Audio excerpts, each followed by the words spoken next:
What's up, cool people? How we all doing? So, yeah, as the title indicates, this may be my last Thursday morning stream just because of the job change and kind of reworking my schedule and all that kind of stuff. Not that these streams are going away completely. Don't worry about that. It's just they might be happening at a different time. Still leaning towards Tuesday nights. Uh, I'm not totally sure on that because I don't think I want to completely give up on the idea of doing morning streams because there's a different group of people that I can connect with because of that. But yeah, I don't know. I'm still getting stuff figured out, and it might take a couple of weeks, honestly, to get it all fully settled. But anyway, so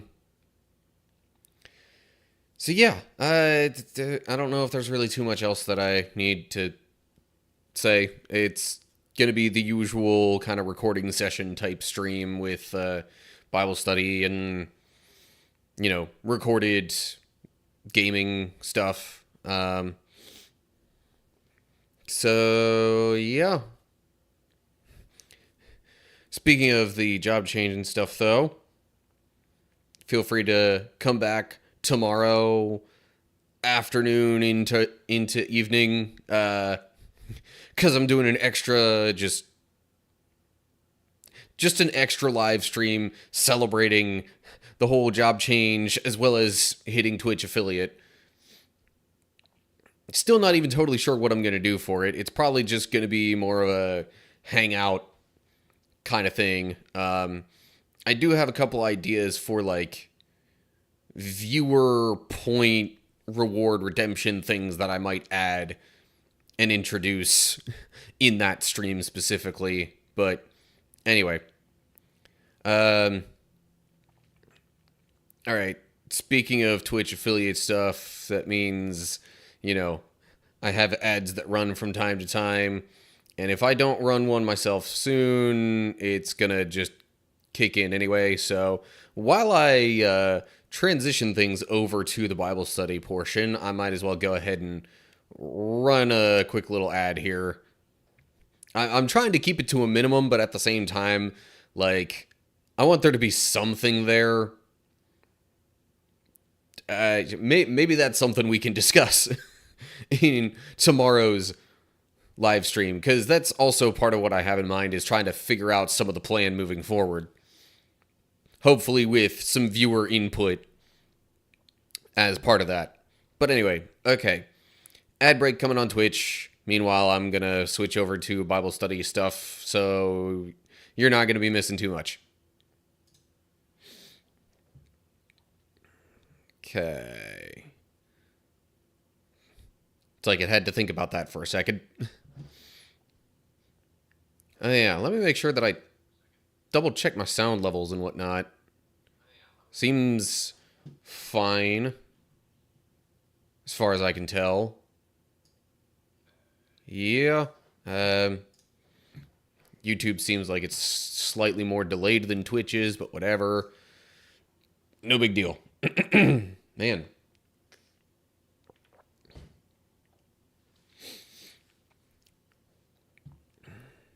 The problem is, now that I'm in this view, I'm not 100% sure when the ad stuff is ending. So actually, okay. So there's 15 more seconds.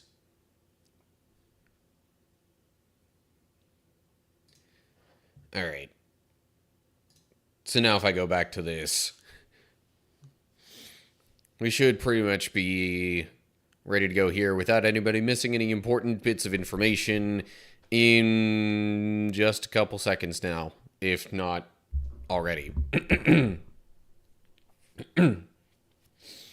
yeah, I figure with the ad breaks, like a minute per hour isn't too much of a hassle from the viewer experience end of things.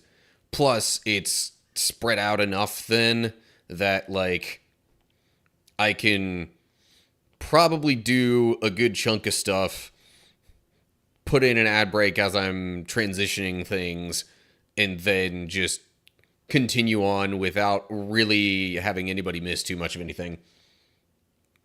But anyway. Okay, so we are actually going to be wrapping up the book of Judges with our Bible study today. I got the last 2 chapters lined up. And, yeah, we'll have to see how it goes. Things have not exactly been on a great trend regarding the Israelites and their behavior. But I suppose there's not too much else to do other than hop in and see what happens. Oh, I actually just remembered I gotta pop out Twitch chat windows and stuff just to make sure I'm not missing anything during the Bible study.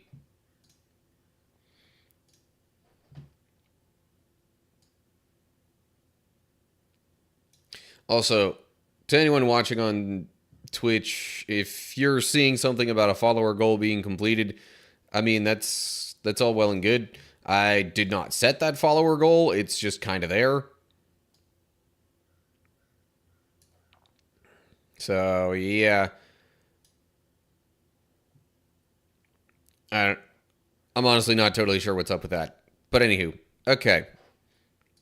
Now that I've got that all set up, maybe we should actually get into the Bible study here. Alrighty. Alright, so we are currently looking at Judges chapter 20. Now, for a bit of context, the last couple of chapters have shown the Israelites on a rather downward trend as far as following God's commands and really even just worshiping God in general. But last chapter in particular showed a particular town within Israel that was, I believe it was Gibeah, who the people there like literally were wanting to commit acts similar to Sodom. You know, Sodom that got destroyed by God for their evil and just their rampant sin and uncaring for other people and all that kind of stuff. Yeah. Israelites are doing that now. Not a good look. But that wound up getting technically a concubine of a Levite. She basically wound up dying from what these people did. And so he winds up as sort of an indictment of Israel, I think. He winds up sending various parts of her deceased body to the different tribes of Israel. And it seemingly serves as a bit of a wake-up call, maybe. In fact, let me just go back to the end of chapter 19 real quick here. Verse 30 saying, "Everyone who saw it said, such a horrible crime has not been committed in all the time since Israel left Egypt. Think about it. What are we going to do? Who's going to speak up?" You know, them realizing that, wow, this is bad. Something needs to change here.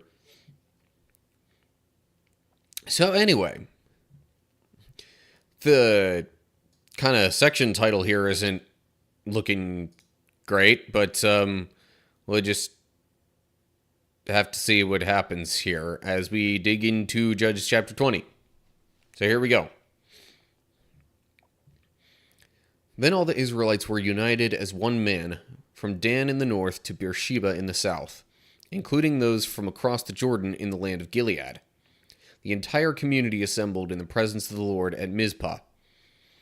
The leaders of all the people and all the tribes of Israel, 400,000 warriors with armed swords, took their positions in the assembly of the people of God. Word soon reached the land of Benjamin that the other tribes had gone up to Mizpah. The Israelites then asked how this terrible crime had happened. This terrible crime apparently being the just outright abuse, and that's putting it lightly, of the Levite's concubine.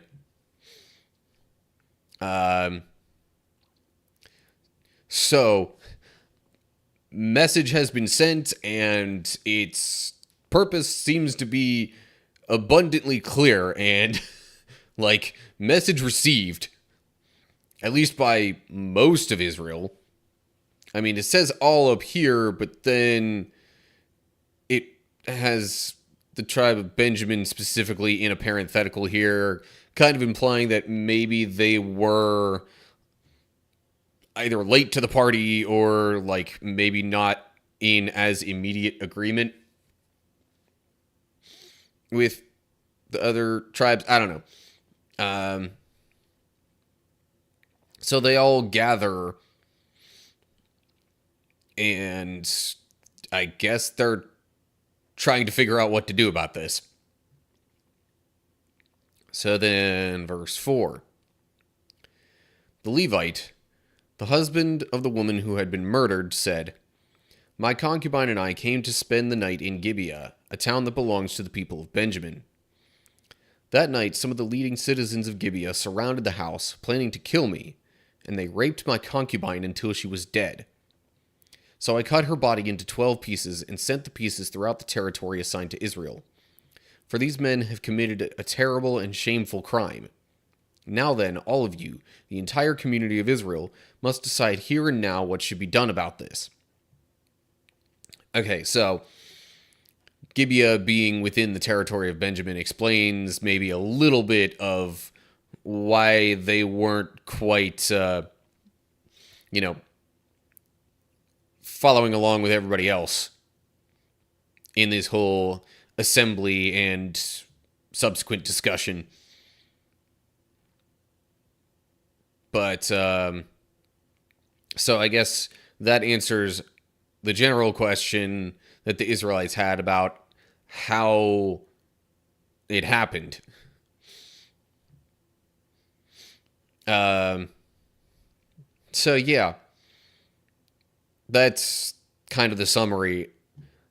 So like, these people in Gibeah actually wanted to do these things to the Levite himself, but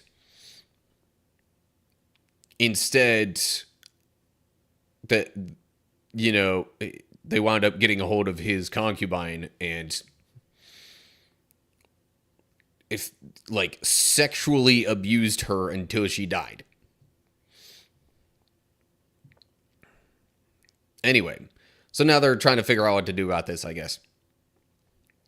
Verse 8. And all the people rose to their feet in unison and declared, "None of us will return home. No, not even one of us. Instead, this is what we will do to Gibeah. We will draw lots to decide who will attack it. 1/10 of the men from each tribe will be chosen to supply the warriors with food, and the rest of us will take revenge on Gibeah of Benjamin for this shameful thing they have done in Israel." So all the Israelites were completely united, and they gathered together to attack the town. So, I would think the idea is, that they're wanting to root out the corruption, so to speak, within Benjamin, or at least specifically within Gibeah. So it's 1/10 of the men from each tribe will supply the warriors with food, and then the rest are going to... Well, it says the rest of us will take revenge, but it also mentioned they were going to draw lots to decide who will attack it, so,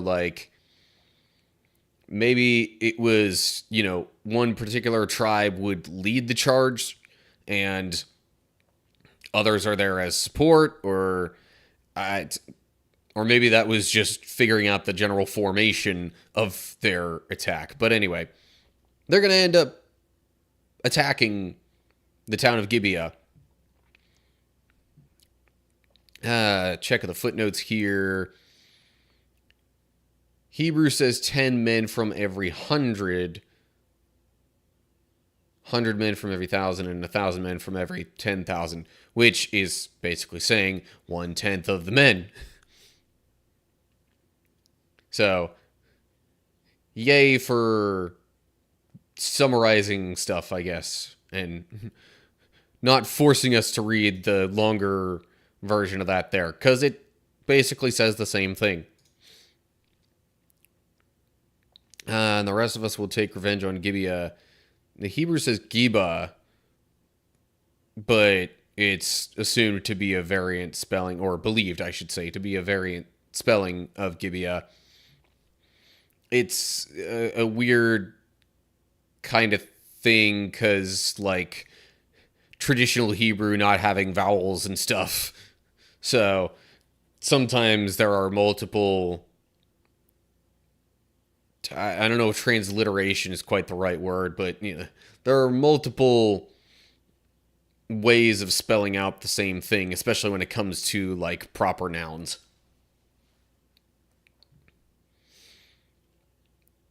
Anyway, so then they're getting ready to attack, and then we get to verse 12. The Israelites sent messengers to the tribe of Benjamin, saying, "What a terrible thing has been done among you. Give up those evil men, those troublemakers from Gibeah, so we can execute them and purge Israel of this evil." But the people of Benjamin would not listen. Instead, they came from their towns and gathered at Gibeah to fight the Israelites.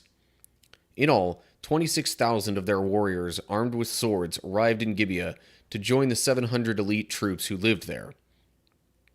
Among Benjamin's elite troops, 700 were left-handed, and each of them could sling a rock and hit a target within a hair's breadth without missing. Israel had 400,000 experienced soldiers armed with swords, not counting Benjamin's warriors. Yeah, we've got about 27,000 if you round up after adding in the 700 elite warriors or whatever, versus 400,000. But I guess, some of the troops from Benjamin were quite skilled.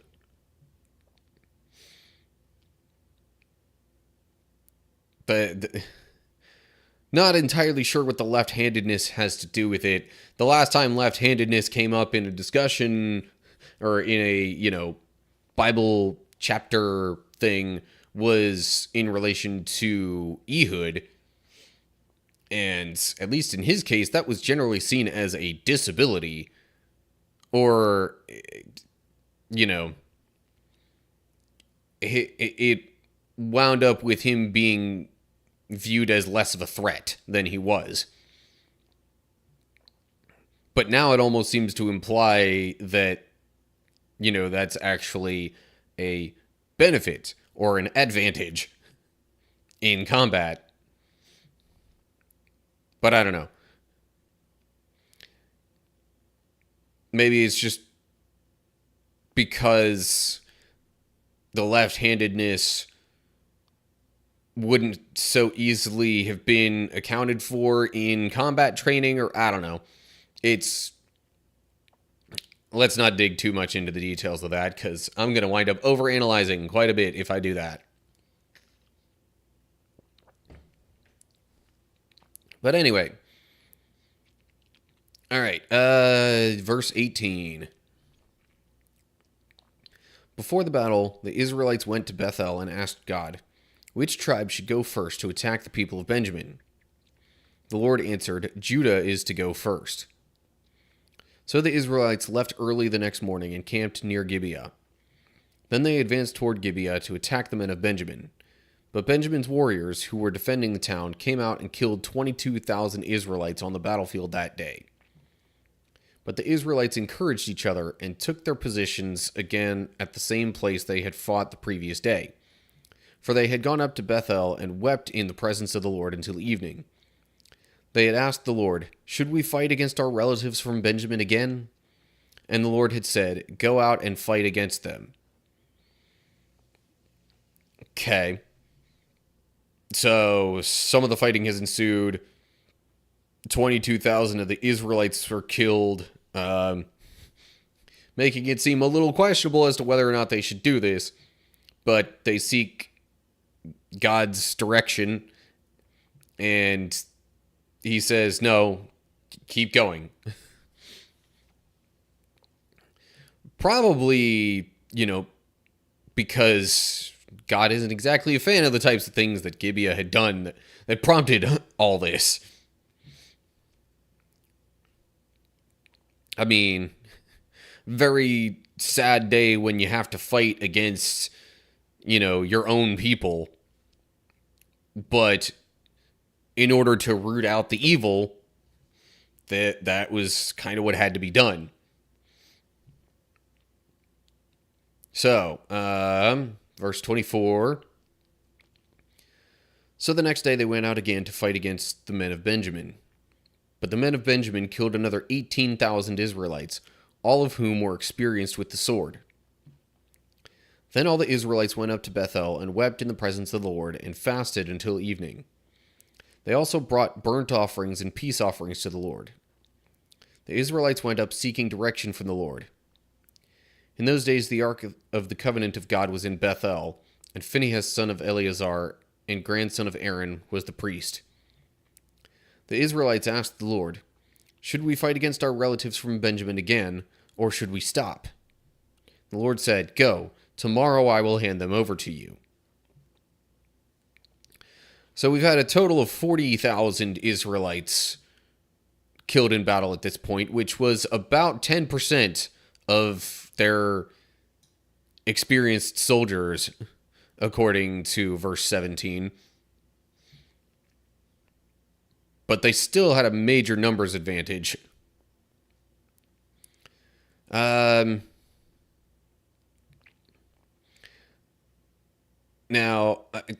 I don't know if there's much significance to the Ark of the Covenant being in Bethel, other than that it gives more credence to the idea that that was where they went to seek direction from the Lord. So anyway, God says tomorrow he will hand Gibeah / Benjamin over to the rest of the Israelites. So let's see what happens here in verse 29. So the Israelites set an ambush all around Gibeah. They went out on the third day and took their positions at the same place as before. When the men of Benjamin came out to attack, they were drawn away from the town, and as they had done before, they began to kill the Israelites. About 30 Israelites died in the open fields and along the roads, one leading to Bethel and the other leading back to Gibeah. Then the warriors of Benjamin shouted, "We're defeating them as we did before." But the Israelites had planned in advance to run away, so that the men of Benjamin would chase them along the roads and be drawn away from the town. See, the whole ambush strategy seems to have worked really well for the people of Israel before. Makes you wonder why it took until the third day for them to think this. Although, day one, they might not have been expecting this much resistance from Benjamin. Day two, they might have thought it was just a matter of trying again. So day three, they decide to change the plan around a little bit. And they've, got the people of Benjamin confident, or feeling confident at least, that they're doing well. And now they're trying to draw them away from the town. And then verse 33. When the main group of Israelite warriors reached Baal Tamar, they turned and took up their positions. Meanwhile, the Israelites hiding in ambush to the west of Gibeah jumped up to fight. There were 10,000 elite Israelite troops who advanced against Gibeah. The fighting was so heavy that Benjamin didn't realize the impending disaster. So the Lord helped Israel defeat Benjamin, And that day the Israelites killed 25,100 of Benjamin's warriors, all of whom were experienced swordsmen. Then the men of Benjamin saw that they were beaten. The Israelites had retreated from Benjamin's warriors in order to give those hiding in ambush more room to maneuver against Gibeah. Then those who were hiding rushed in from all sides and killed everyone in the town. They had arranged to send up a large cloud of smoke from the town as a signal. When the Israelites saw the smoke, they turned and attacked Benjamin's warriors. Okay, I hate stopping in the middle of a verse, but this is the second paragraph in a row. It's like, got a paragraph break halfway through a verse. So anyway,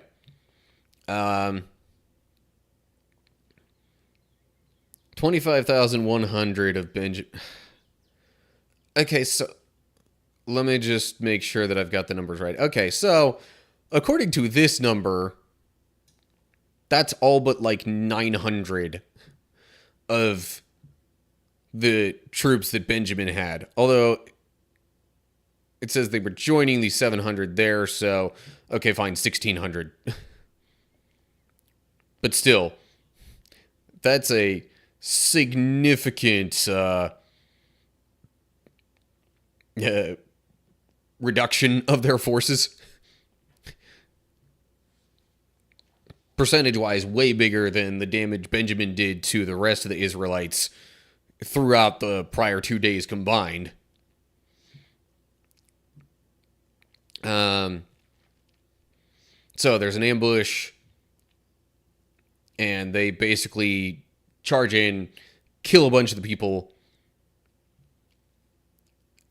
I guess warriors included, because I guess those warriors were so focused on the group in front of them that they didn't really see what was coming from other directions. Speaking of other directions, footnote here at West, as in Greek and Syriac versions and the Latin Vulgate, Hebrew reads, hiding in the open space, rather than hiding in ambush to the west. But either way, point is, they came from an entirely different direction, just like sweep through seemingly the town of Gibeah itself, and then maybe some of the troops of Benjamin. And they send up a smoke signal to say that I guess they had taken over the town, or at least defeated everyone there. And that was the signal for the rest of the Israelites to turn back around and press the attack again instead of retreating to draw Benjamin away. To draw the troops of Benjamin away from Gibeah. Anyway. Okay.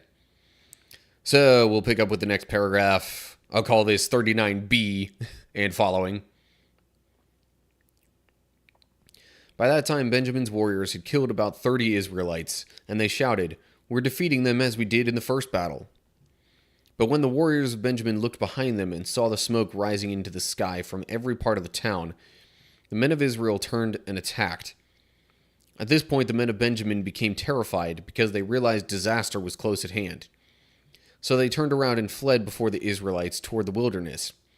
But they couldn't escape the battle, and the people who came out of the nearby towns were also killed.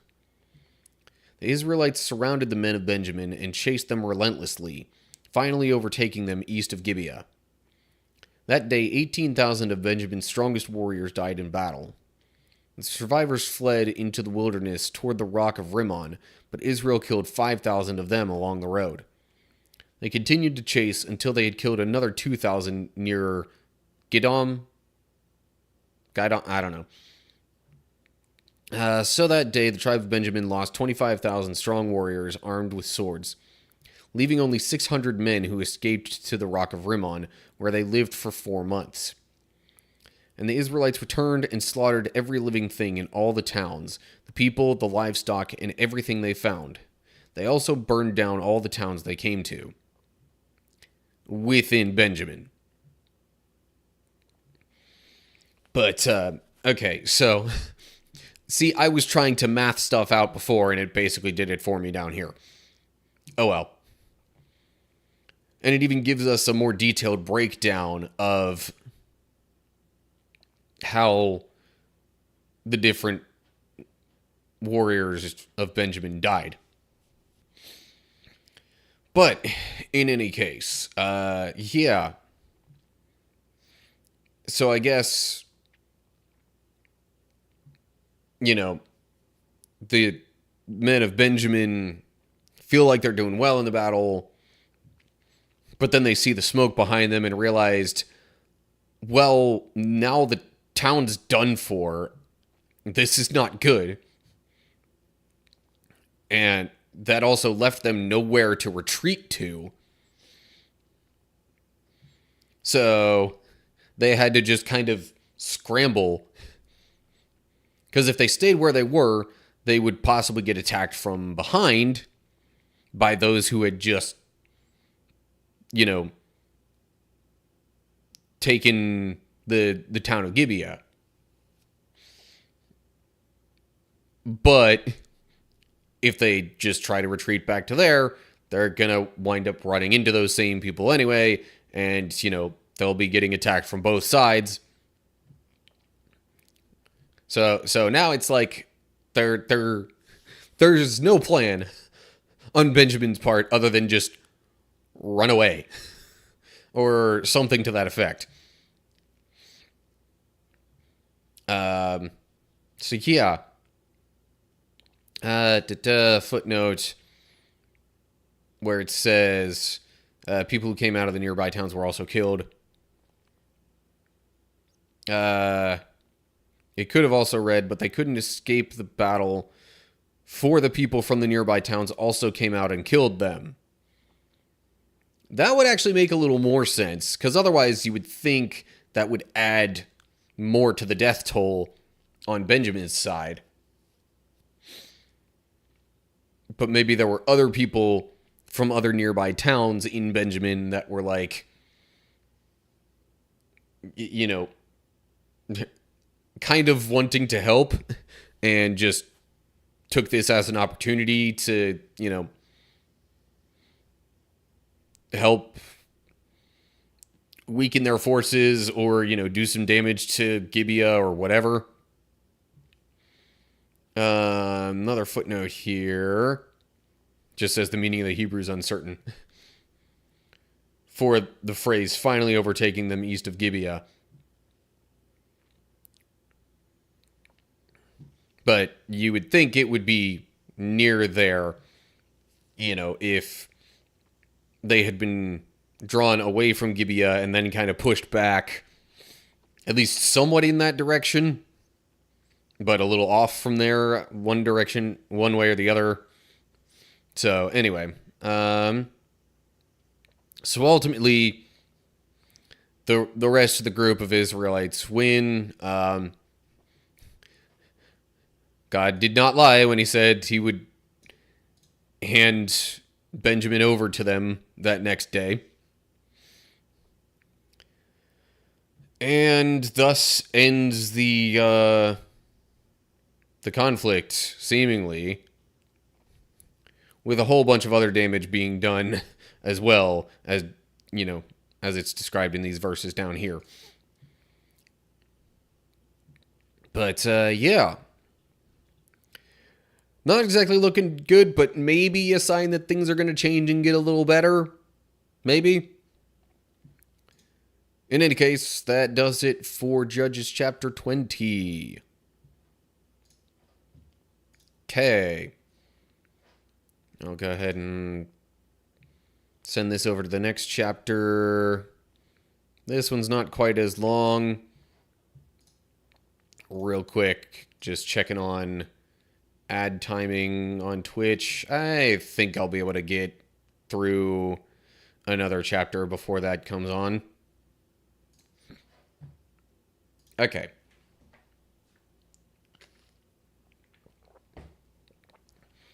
So then let's keep on going here, I guess. All right. Judges 21, the final chapter of the book of Judges. Last chapter, there was a big battle between most of the tribes of Israel and Benjamin specifically, because the people of Gibeah, which was a town within the tribe of Benjamin, did some really bad stuff, and the rest of Israel wanted to basically root out the evil. So they fight.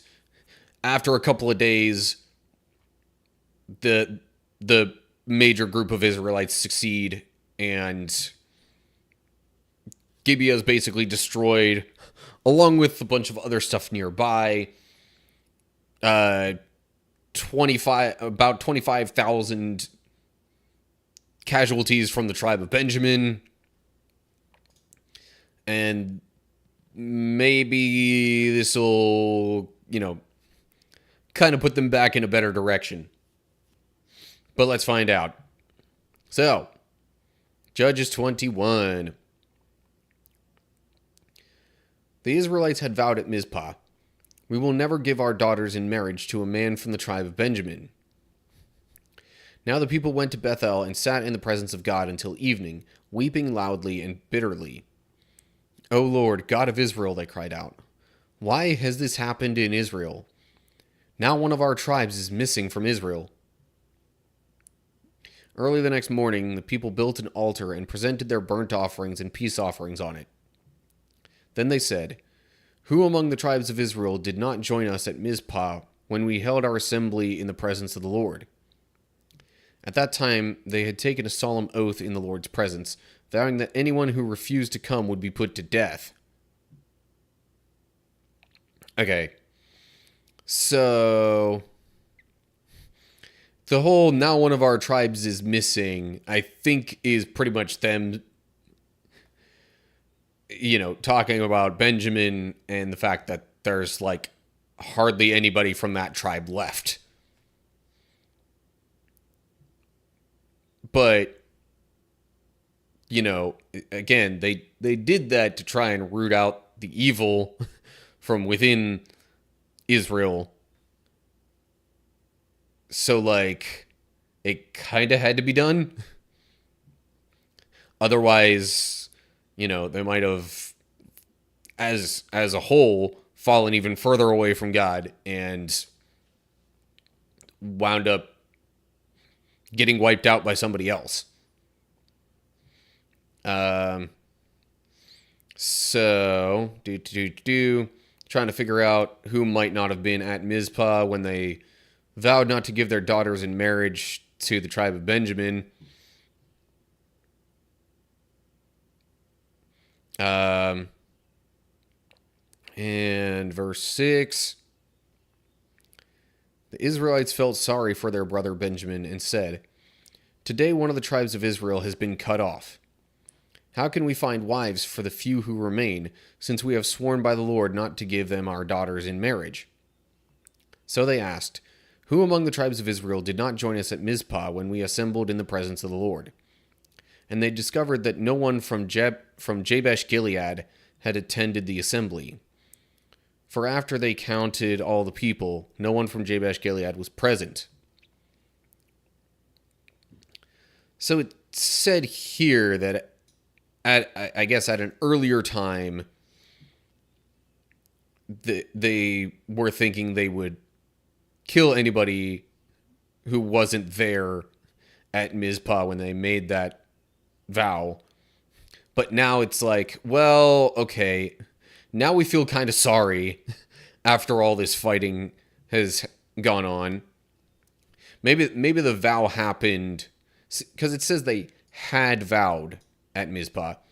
So maybe this was earlier, kind of before all the fighting. That they had made this vow and said that anyone who wasn't there would be put to death. But now they're thinking, well, there's hardly anyone from Benjamin left. How are they even going to grow again as a tribe? Since we vowed that we're not going to give any of our daughters to them Um, so now it's more of like okay, who wasn't there?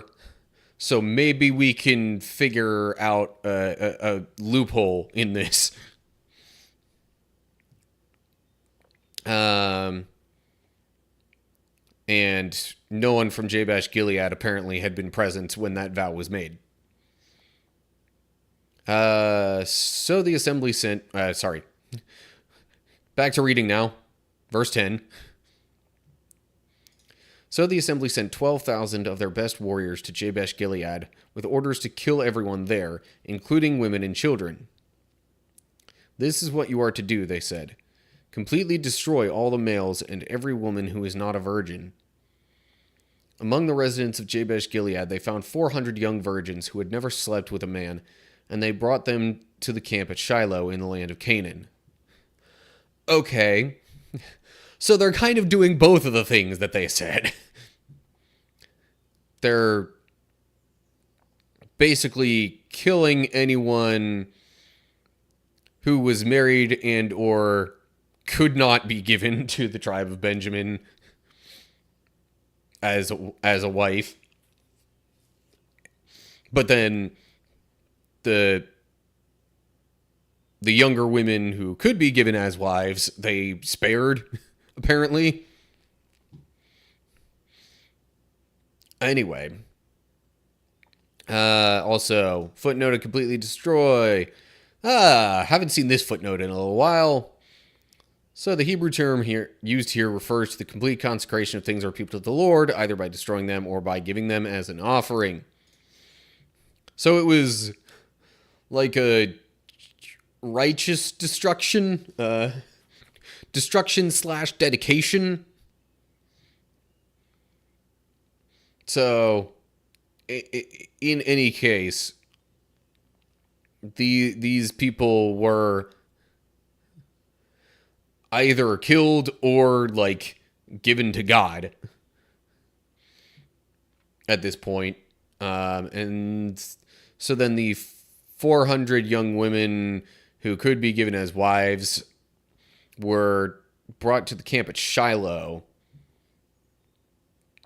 And then verse 13. The Israelite assembly sent a peace delegation to the remaining people of Benjamin who were living at the rock of Rimmon.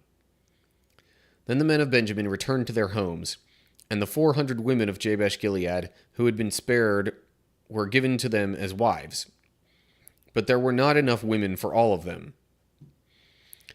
I believe it said last chapter there were like 600 men left from the tribe of Benjamin. So, yeah, 400 women doesn't quite match up with that. But in any case, at least they said, at least they decided they're not going to fight anymore, and that, you know, the men of Benjamin could return back to their homes. So then verse 15. The people felt sorry for Benjamin because the Lord had made this gap among the tribes of Israel. So the elders of the assembly asked, "How can we find wives for the few who remain, since the women of the tribe of Benjamin are dead? There must be heirs for the survivors, so that an entire tribe of Israel is not wiped out. But we cannot give them our own daughters in marriage, because we have sworn with a solemn oath that anyone who does this will fall under God's curse." This is why swearing oaths and stuff isn't necessarily a great idea. There are times when maybe it's called for, but especially when done in haste, swearing an oath or anything like that is not... It rarely works out well. And by the way, that's the kind of stuff when the Bible talks about saying that, you know, you shouldn't swear. It usually says in the more detailed translations that, you know, you shouldn't swear an oath. So that kind of stuff usually isn't so much talking about foul language. there are other verses that say that we shouldn't let, you know, words that harm or other foul language or things like that come out of our mouths. So there is still an argument for that. That's not what I'm saying. But if you read any verses in the Bible that talk about, swearing, it's talking about oaths, generally speaking. Okay, so there's still some men of Benjamin who don't have wives, and they swore this oath, so they can't give their own daughters. So they're still trying to figure out a way to, help find wives for these other men so that the tribe of Benjamin can kind of rebuild.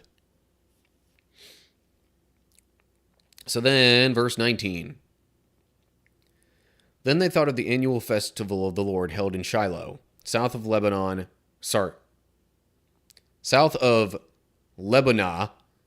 and north of Bethel, along the east side of the road that goes from Bethel to Shechem. They told the men of Benjamin who still needed wives, "Go and hide in the vineyards. When you see the young women of Shiloh come out for their dances, rush out from the vineyards, and each of you can take one of them home to the land of Benjamin as your wife." And when their fathers and brothers came to us in protest, when their fathers and brothers come to us in protest, we will tell them, "Please be sympathetic. Let them have your daughters, for we didn't find wives for all of them when we destroyed Jabesh Gilead. And you are not guilty of breaking the vow, since you did not actually give your daughters to them in marriage." Loophole, I guess. Anyway, I'll wrap up the chapter here before I give too many other thoughts. So the men of Benjamin did as they were told. Each man caught one of the women as she danced in the celebration and carried her off to be his wife. They returned to their own land, and they rebuilt their towns and lived in them. Then the people of Israel departed by tribes and families, and they returned to their own homes. In those days Israel had no king. All the people did whatever seemed right in their own eyes. And again, that phrase pops up like it did at the start of some of the preceding chapters. I want to say 17 and 18 in particular had that phrase at the start. But you can go back and check for yourself. Anyway, so I guess the idea then is that, hey, there's this festival thing coming up. And we know as part of this festival, there are young women who come out and dance. I guess in a certain spot that's near the vineyards, at least. So they tell the men of Benjamin that they can basically have some of these young women who are doing these dances as their wives. I guess it's assumed that they would have been young women who would not have already been given in marriage. And the loophole mindset here is that, well, as far as, the brothers and fathers of these young women, it's like, well, technically you didn't break the vow because you didn't give them in marriage. They were taken from you. Which isn't necessarily the best mindset to have, but, they had felt sorry for the tribe of Benjamin and wanted to help them out in some way, I guess. And really the main reason that they weren't giving their daughters in marriage to the tribe of Benjamin was because they had previously vowed not to. But yeah, it bit of a loophole kind of thing, but I guess they kind of went along with it. Anyway, so then The men of Benjamin returned to their own land and rebuilt the towns. Probably taking quite a while before they had anywhere near the numbers of people they previously had, but I guess it was a start. And then after this festival was done, people went back to their own homelands with their tribes and families. But still, all the people did whatever seemed right in their own eyes. They still didn't really have a common sense of what was right and wrong, at least in some ways. And that definitely implies that they weren't necessarily, closely following God's laws. In fact, this kind of situation was what led to this whole issue with Gibeah doing a terrible thing and the rest of Israel coming to attack them and Benjamin having basically no people left. And yeah. So still not a great sign heading into, future situations that we'll encounter in the Bible. But that does it for the chapter and actually for the entire book of Judges. Okay. Oh, man.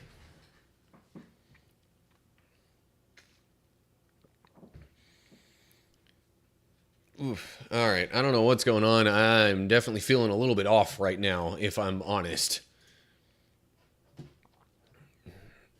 Not sure what exactly is going on.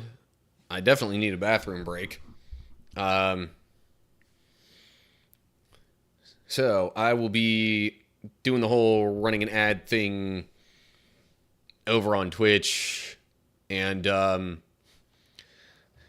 I'll come back and hopefully we can get into the usual gaming portion of things. But I don't know. I might actually be out a little longer than a minute.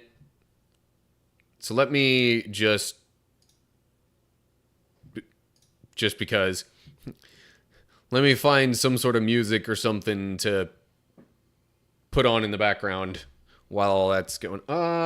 You know what? Or I could just have the Kingdom Hearts menu music in there for you. Yeah, maybe we'll go with that. Okay. So, yeah. I will be back in a little bit. Not sure exactly how long, but a little bit.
Okay.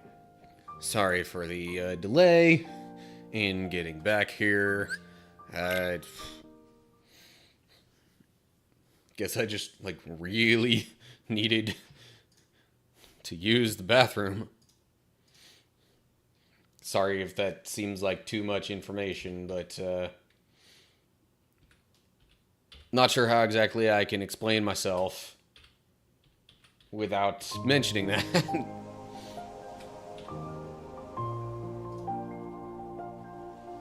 Okay. Hey, Papstio. How's it going?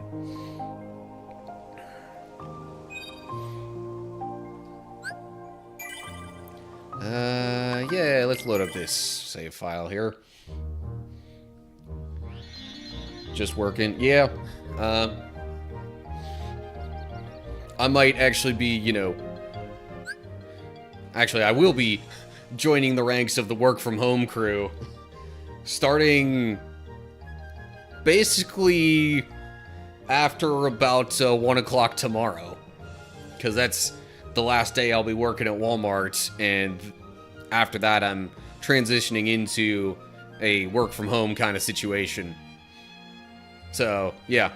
Much more ability to have tabs open in the background, lurking on people's streams and whatnot.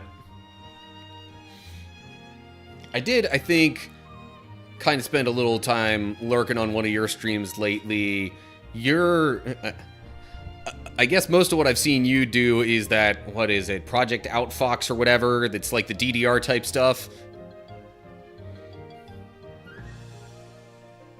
Work from home is nice if your home is not chaotic. Well, my living situation is just me, so I have that little advantage there. But anyway, yeah, I had a major DDR phase back in like middle school to high school. I guess that was really when it kind of hit its peak popularity. Yeah.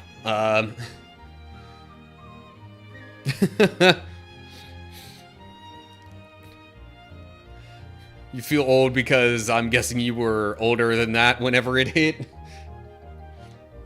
But yeah, I had multiple of the, like, you know, PlayStation 2, you know, actual disc DDR games. You were in college. Okay, so, not that much further along than me, but still, got a few years on me at least. But, yeah, of course that stuff started to break down, and then it was harder to get, and I just eventually kind of decided, alright, you know what, I'm just gonna... I think I actually gave it away to some church or ministry or something or another, because I was kind of done with it. But anywho. Alright. So. We're here playing some Kingdom Hearts. Full disclosure, I record large parts of this. Feel free to continue engaging in chat. Don't let that stop you. But, yeah, just if I'm a little slower at getting to chat engagement, that's the reason why. Speaking of chat, I gotta, like, adjust my YouTube chat window a little bit here so it actually fits on the one screen here reasonably without blocking anything important. Still haven't beaten... So let's see here. I have previously beaten Kingdom Hearts 1, 2, and 3, along with Chain of Memories. Both versions of Chain of Memories. But there's some other games in the broader collection that I haven't played through. And I haven't done any of them other than Kingdom Hearts 3 publicly. So I figured, why not? Let's hop back into the series and do as much as we can before Kingdom Hearts 4 releases. Which is I don't know. Some people speculate that it's going to come out late this year, or maybe more likely early next year. It might get pushed back even further than that, who knows. But if I'm going to get the ball rolling on this, I better start now, is the sense that I get. Anywho, okay. So I'm about to hop into recording here, just so you're aware. Here we go. Okay. So, in between recording sessions, I went back to Traverse Town, got all the blue Trinity marks that I could. Also, I think did some stuff with equipment and abilities and whatnot. Oh, hello. Oh, charge and knock out an enemy with a shield. You know what? Charge seems a little more helpful, generally speaking. Anyway. Okay. So we are here in Wonderland, and basically gotta try and find Alice. Because, you know, we had her trial, and she got kidnapped or something in the midst of that. Aha! Hey, have you seen Alice? Alice, no. Shadows, yes. Where did they go? This way? That way? Does it matter? Left, right, up, down? All mixed up thanks to the shadows. Step deeper into the forest, to the deserted garden. You might find shadows in the upside-down room. Okay, fighting time.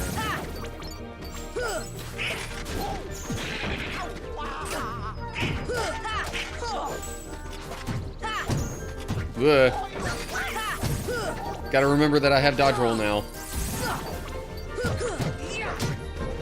And it's definitely about to be helpful. Well, maybe. Okay. Oh. Speaking of shadows.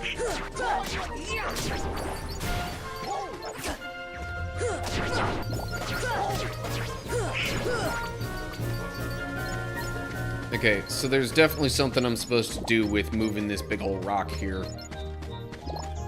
That flower probably... Okay. Some of these flowers are only a one-time thing. In fact, I think most of them are. But this one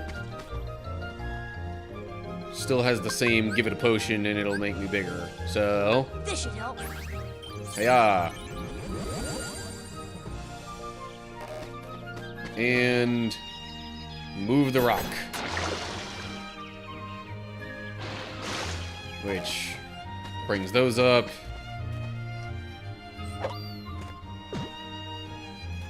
I think I've done pretty much everything else in all the other corners of this area. Be free.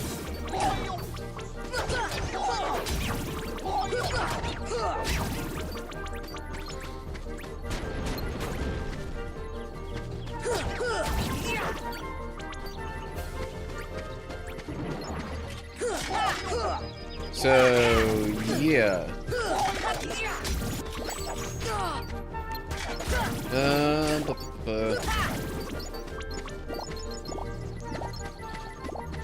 So, I've mentioned it briefly before, but, with my job change that's about to happen, I'm definitely thinking I might change up my stream schedule a bit. Not even totally sure if I'm gonna do the same kind of thing where it's just like, alright, let me get all the weekly recording out of the way in one shot, or if I might split things up kind of like I had it before, where I do like specifically Bible study streams, or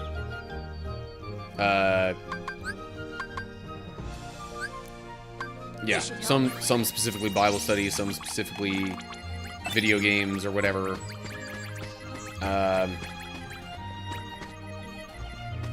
But I do still kind of like the idea of having at least a stream that's just, you know, chill.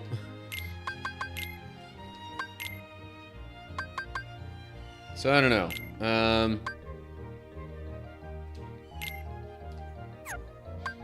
Probably gonna take some time over the next couple of weeks or so, figuring that out, maybe getting some feedback on that.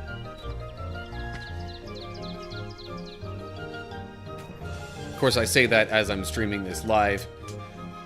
To anybody who winds up seeing the recorded version of this, it will be a much different situation by then. So that was really all that got me. Well, that seems kind of lame. I'll save anyway, because, you know, progress is progress.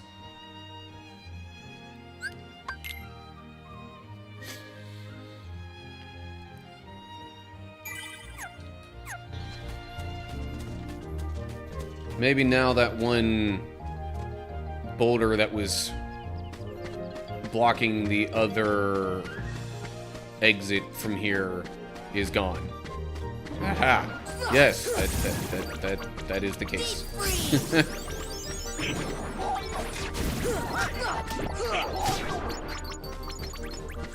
No more boulder blocking the way. I can actually go to some new places. Tea Party Garden.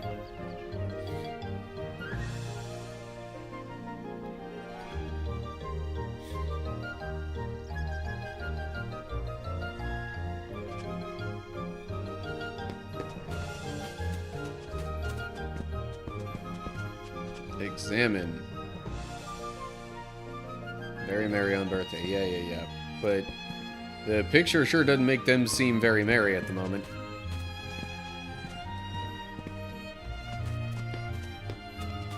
Pretty sure I'm eventually coming back here and doing something else. But for now, we continue. Oh, hello again. They're hiding somewhere. And the mome rat's out grave. Want to find the shadows? Try turning on the light.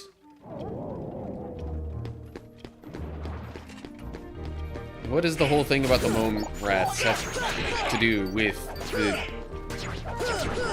current situation?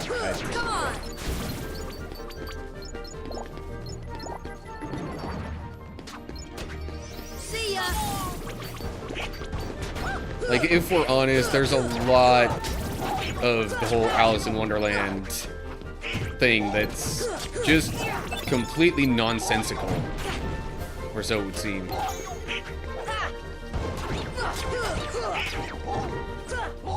Like, you know, maybe within the original book story thing or whatever, there was actually something logical in there, but yeah, given what's happening in the game here, a lot of those phrases just seem completely out of place, and like, what does it even mean? Anything up here? No. Not seeing anything directly over there either, but that's because I'm supposed to do some of this stuff. It's too dim. Make it brighter. What next? One more lamp that you need to light. The one that is currently directly behind you?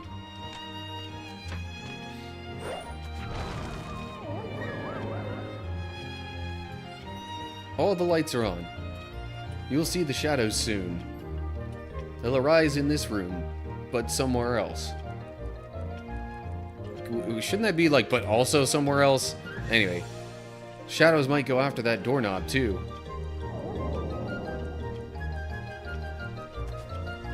Might might go after the doorknob.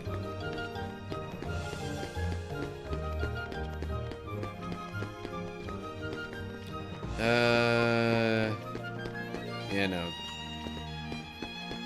Nothing really in the corners. So I release this and go back.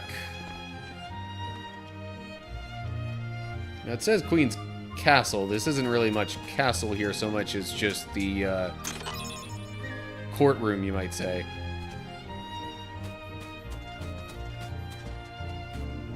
Alright, saving again because I'm here.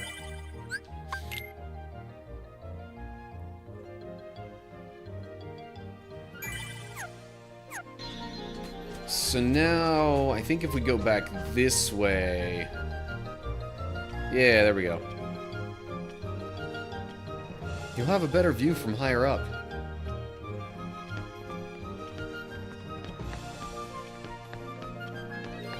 Examine. Oh, hey. If I would have known that was gonna happen, I might have waited to do that. Oh, well. Talk.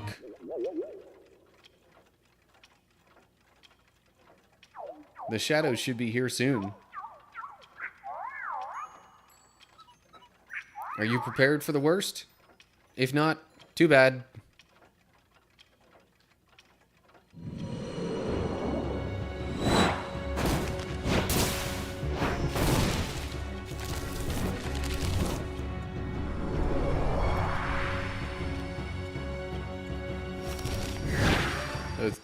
Seems like maybe all of the bosses got a bit of a reskin.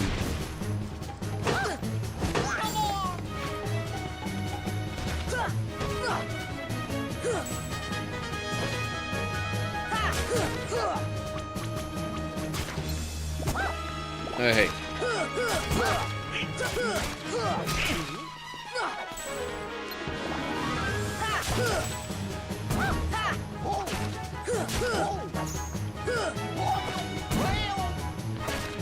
Well, if I would have known this was coming, I might have let Goofy keep that rocket ability instead of what I exchanged it for. But whatever.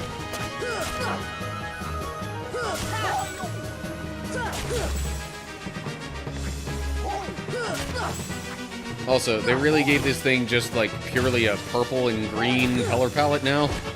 I mean, granted, it was, I think in the original version, just purple and black. Like a lot of enemies wound up being, actually. So at least it's, you know, different.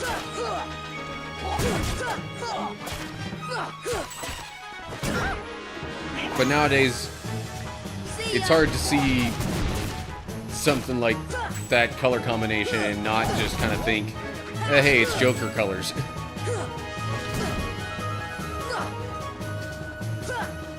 Okay. I'm having a hard time hitting this dude. Ouch. Oh, geez, no more chair? Okay, fine. And that still didn't work. Fire! Whoa. Okay, didn't realize that was coming. Aha! 12 tech points for deflecting that, jeez. Here!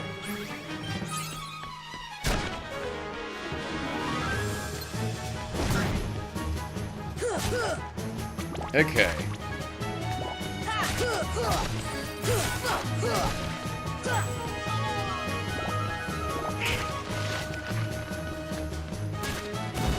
Oh, come on.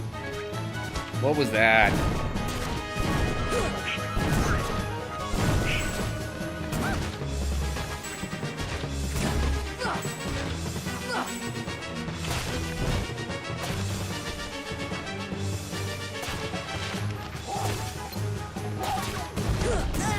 I keep swinging too soon now.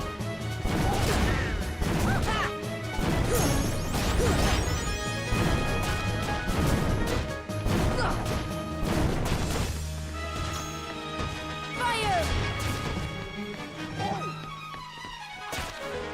I wonder if Blizzard would actually deal more damage, but I don't know if that would even hit.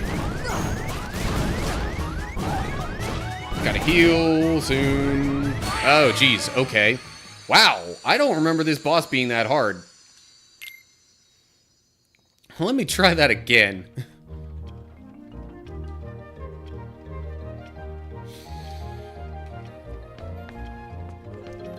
Maybe if I save the... Well, I don't know if the flower will actually have any bearing on the situation during that battle, but... Jeez. Yeah.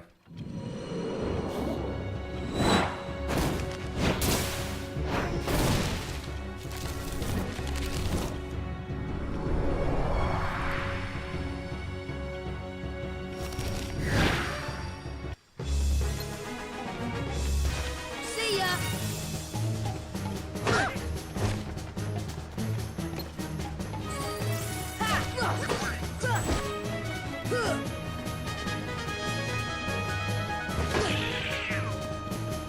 How am I doing worse?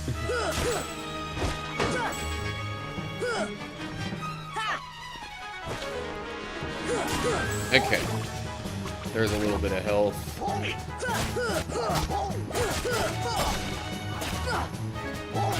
I also really probably just need to be a little more careful with watching my health.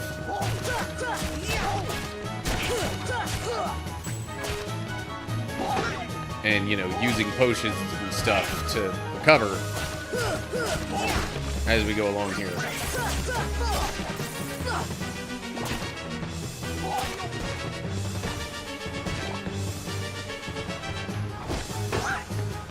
Fire!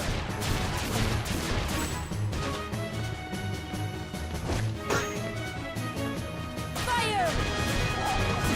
Fire!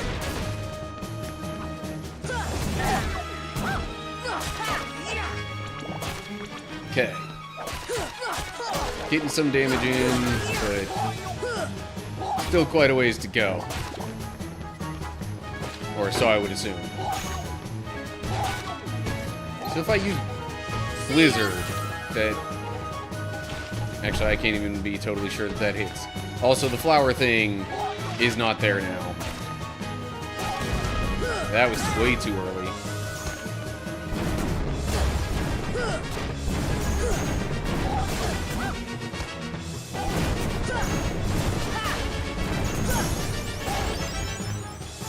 Max HP is up, that's nice.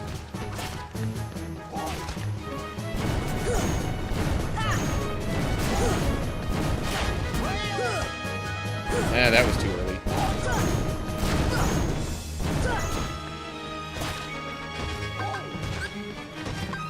Here! I would figure the best way to get damage on him would be deflecting those fireballs back at him, but... I don't know.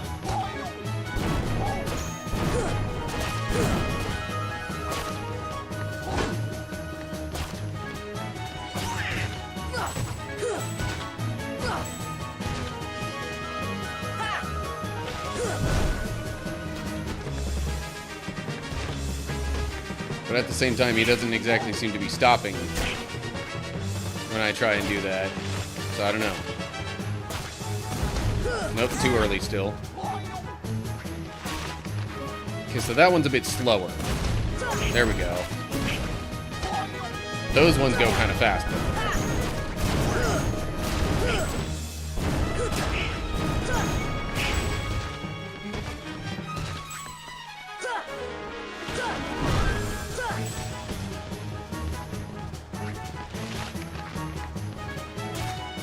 Nope, too early. That's that one, not the fast ones.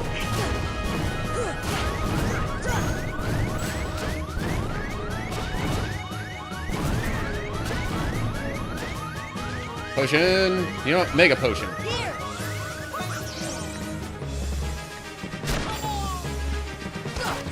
Okay, jeez.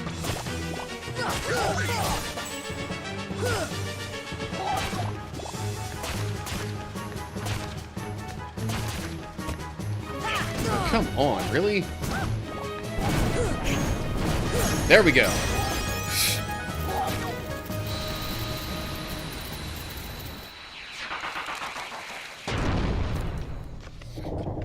Yeah, that was a lot more difficult than I remember it being, but oh well.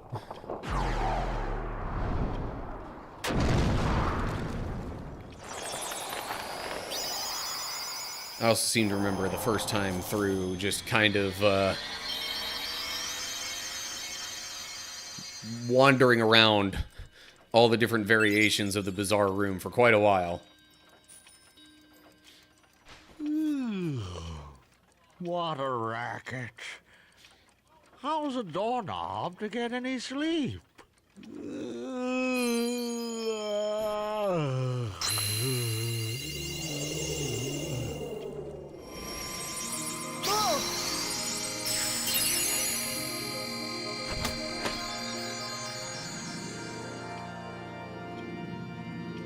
What was that? You hear that? Sounded like something closed.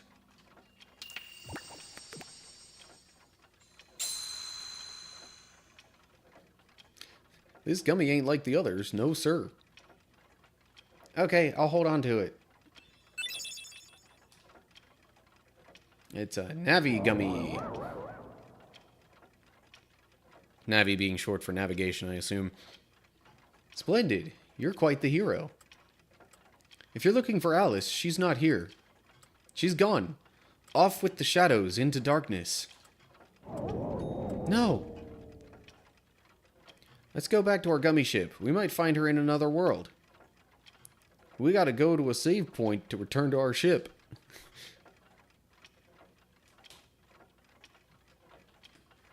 Yeah, that's totally fine. Just, you know, breaking the fourth wall like that.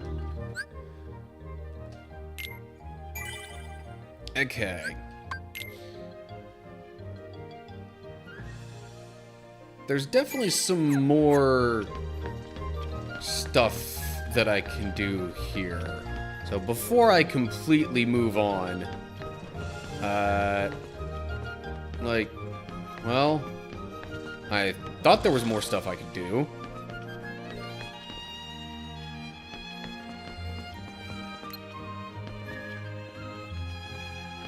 Yeah, I definitely thought there was more that I could do. Maybe I won't actually do any of that until I come back later. I don't know. I guess it's gonna be a bit of a shorter episode, but I mean, I might just wrap it up there. No.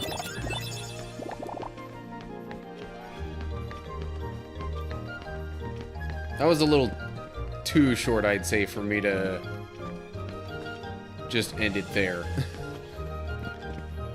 I'm trying to get through this game, really all the games in this series, somewhat quickly. So maybe I'll just go ahead, go on to the next world, and like just kind of get into it a little bit before then being done with things. Oh, geez. Okay. But because I'm in Wonderland, I can't just go straight there. Well, maybe I could do the gummy ship travel from Wonderland to here, and then maybe from there back to here. But it'll have to do the introductory part of that if I do that. And I don't know if I want to do that yet. Huh.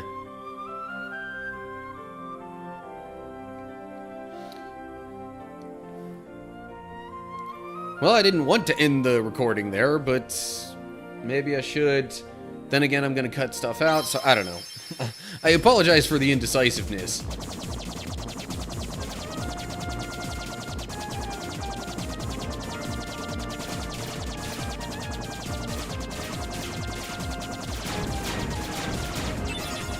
Actually, that Navi gummy that I got, is that supposed to allow warp travel? I thought there was something specifically called a warp gummy that did that.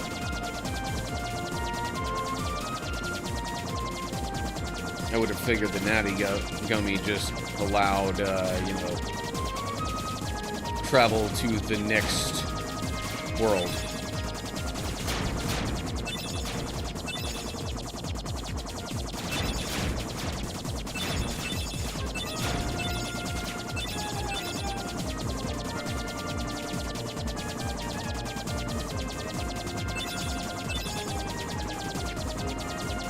So yeah, it seems like I'm gonna have to head back to Traverse Town first, and then from there go to the next world that I actually want to go to.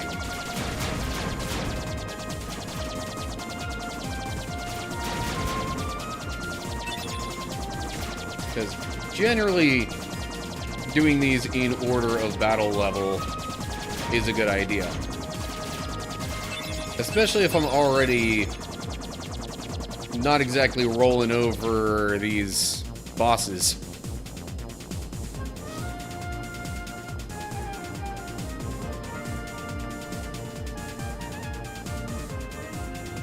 Okay.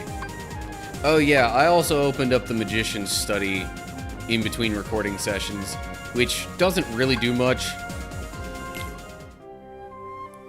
It literally just gives you a place to practice magic.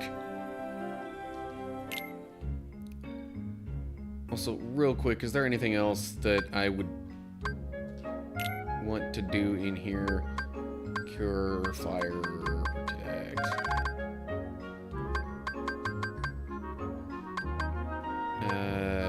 Got a couple of weapons in there. I don't think there's too much that I need to do with this, though.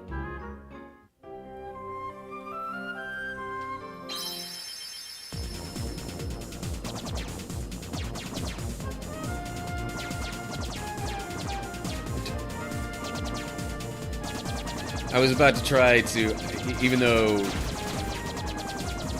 the, like, Pirates world is completely not in this game, I was about to try and do a little bit of that theme with the, you know, the gummy ship weapon. You know.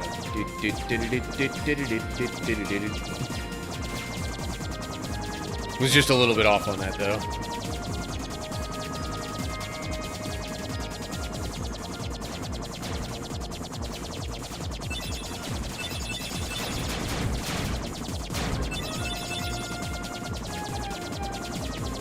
Also, I got an achievement earlier, and I did not even take a single look at what it was. Oh well.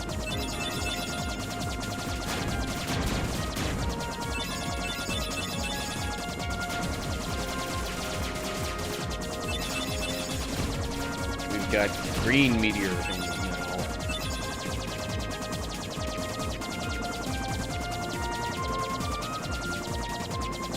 Alright, come on. Really wish there was a way to go faster. Maybe if I tweaked the gummy ship some, I could. But the way that whole system is in this game is quite tedious.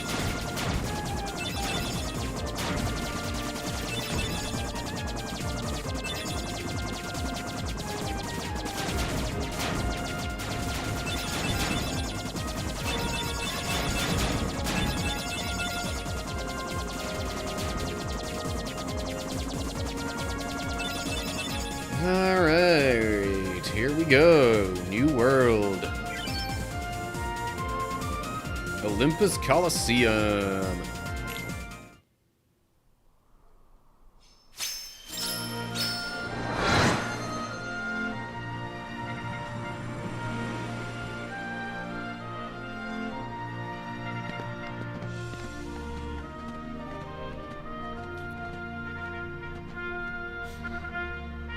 Okay, I thought maybe there would be a little more there, but I wasn't totally sure.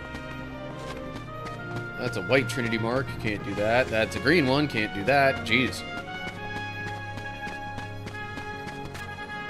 There's a blue one. Yeah, we can do that. And it gave us a chest. We got a mithril shard.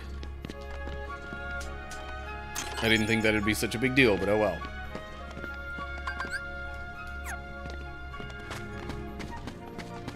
Any other... there's a Trinity mark over here. Another chest. Dalmatians! So I think that's 9 that we've rescued in total now. Anything over in this corner? Nope. Okay. Moving right along.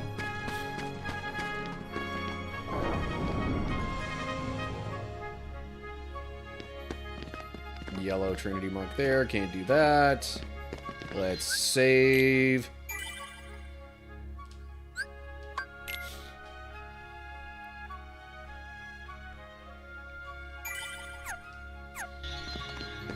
Hello. Good timing. Give me a hand, will you? Move that pedestal over there for me. I gotta spruce this place up for the games. Mm-hmm.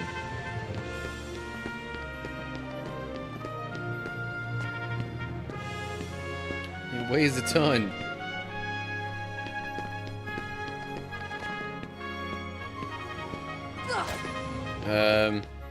Yeah, that ain't working. It's way too heavy. What? Too heavy? Since when have you been such a little...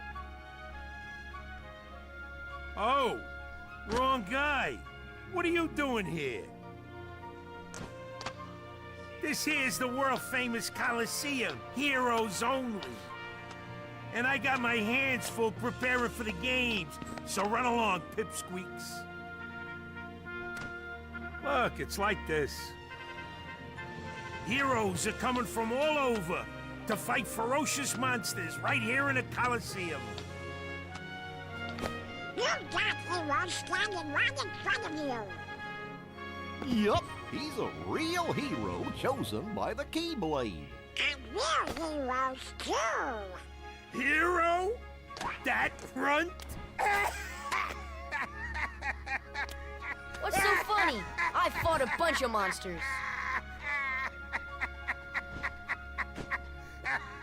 Hey, if you can't even move this, you can't call yourself the hero. Yeah.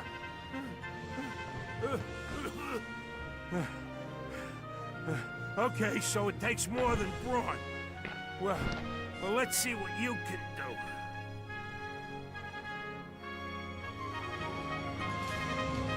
So we get a chance, yes? This trial's tough. You got what it takes? You ready? Sure. Ready enough.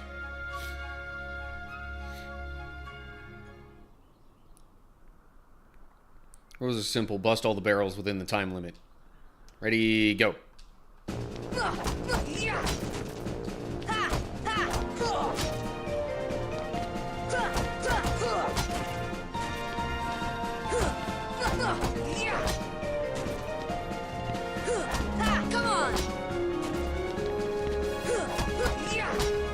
Boom, done. Not bad for a beginner, that is.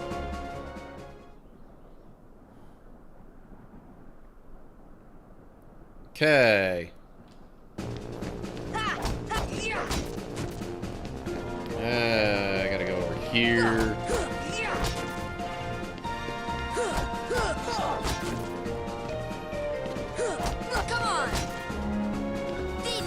Okay, that didn't do it. I wasn't sure if maybe using some magic would help. It did not. At least, not just one little spell, anyway.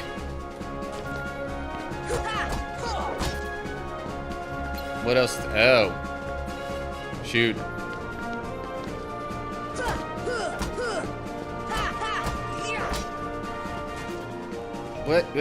What else is there? What am I missing? Ow. One down here.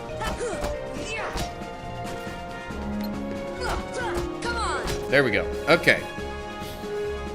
Hey, you're better than I thought. You know, you ain't bad, kid. Looks like I'm headed for the games. Afraid not. Why not? 2 words. You guys ain't heroes. Come on. Okay, so real quick, I was told something about, you know, the movie Hercules and at least specific times when Phil's like, you know, 2 words, and then he says what sounds like not 2 words in English. But some of those phrases wound up being 2 words if you used the Greek words.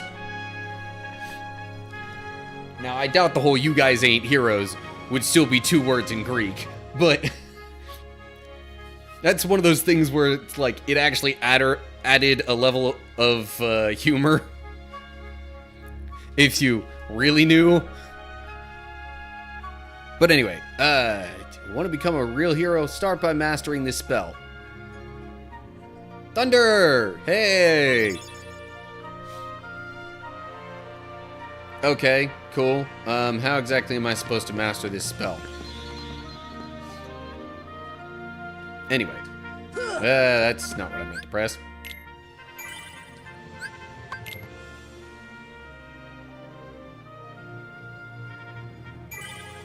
Okay, anything else I could do here? Sorry, I can't let you into the games just yet, but I can train you for them. Is the training the same as what I just did? Probably.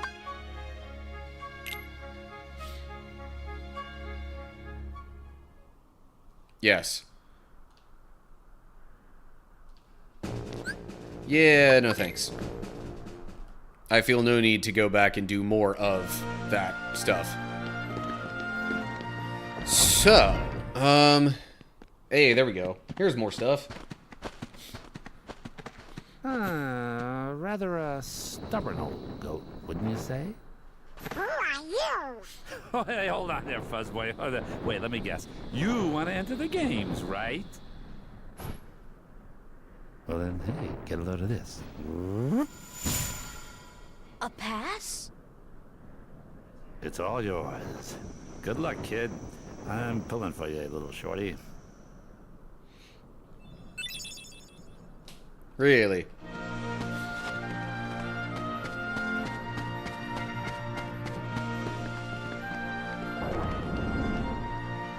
Why would Hades be pulling for me in this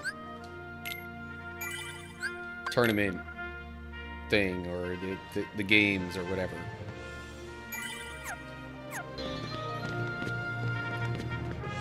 Is it perhaps just because he doesn't like Hercules and will take literally anybody else winning over and against Hercules doing so? Okay, why not? Let's keep going a little bit more. Hey, how'd you get this? Can we enter the games now? Well, I guess so. We start with the preliminaries. Yes. Some real weirdos signed up for the games. Better watch yourself.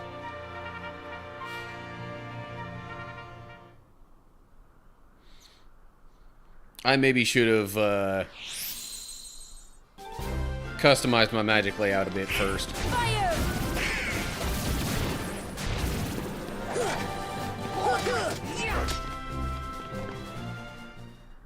We did it! Alright, that was round 1. But this is also a lot of what happens in Olympus. You're not heroes yet, but you ain't doing bad. Lucky you came to me for coaching. Oh.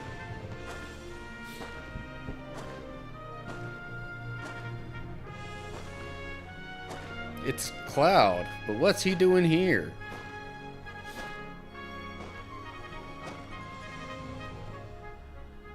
Something tells me he'll be a tough one to beat. Who knows, maybe you'll end up facing him.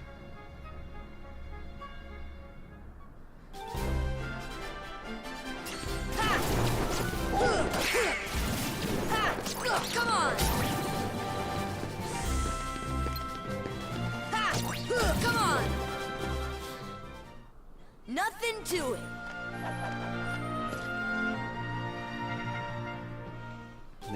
couple more battles. Oh.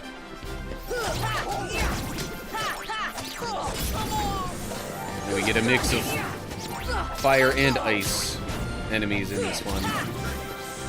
Ouch.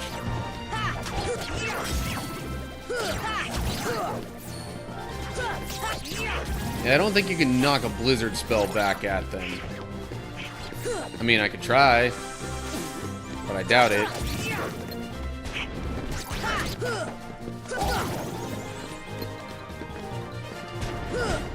Heh.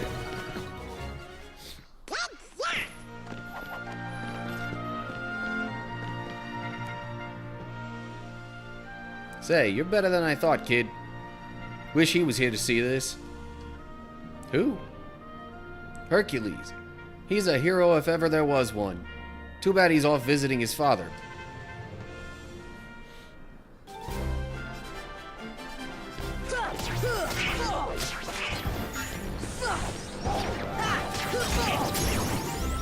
And guard, okay. Come on. Come on.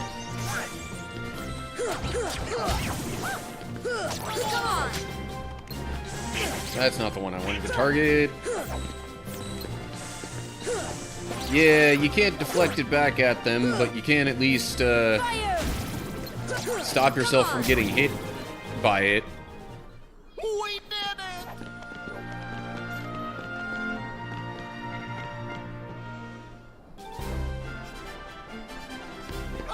See ya. Fire.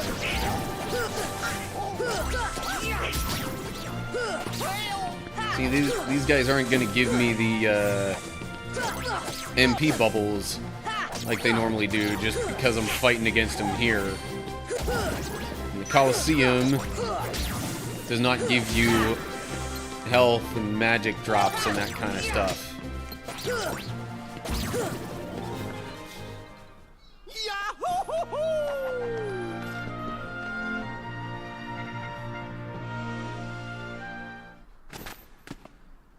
That little punk is your next opponent, okay?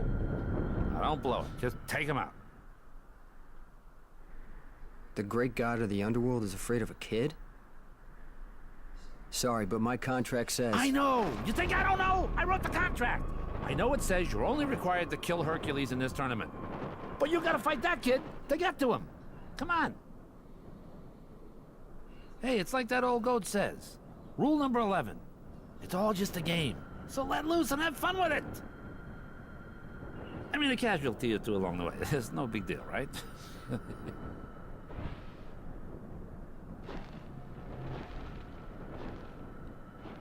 Jeez. Stiffer than the stiffs back home. Still, suckers like him are hard to come by.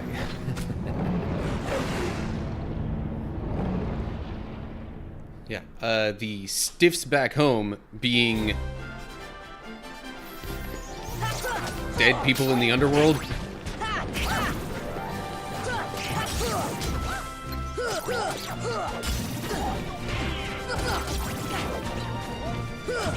Ouch.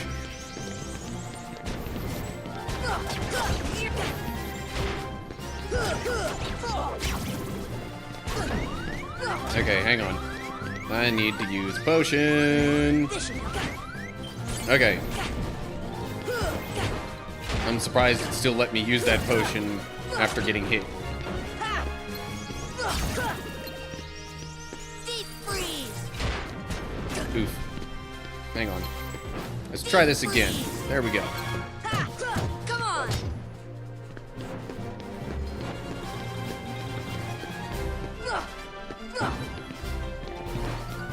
This guy on his own shouldn't be too bad.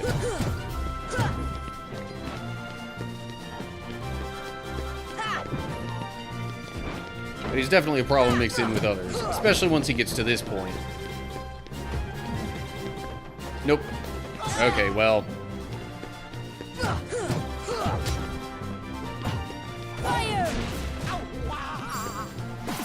Okay. Thanks, Goofy.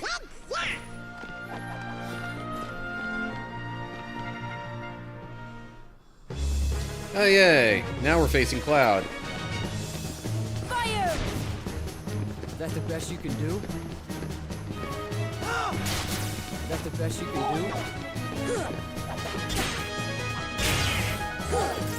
Really wish I already had guard. That the best you can do?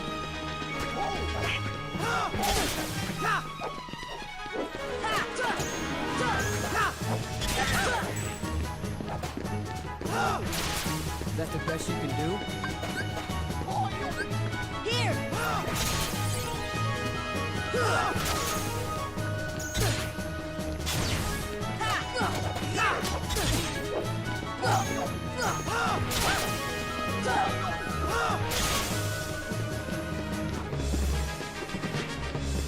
Oh, come on.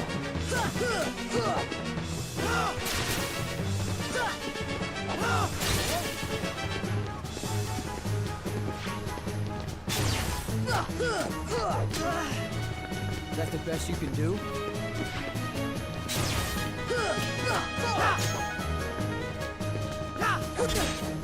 I thought maybe I'd be able to tech off of that, but guess not.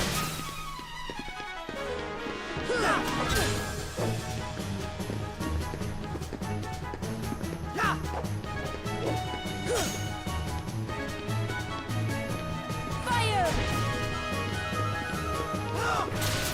That the best you can do?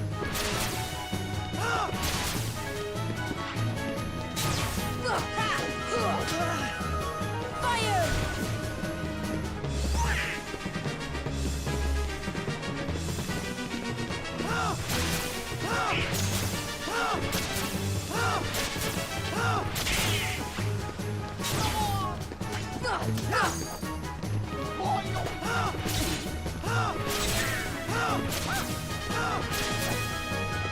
See ya!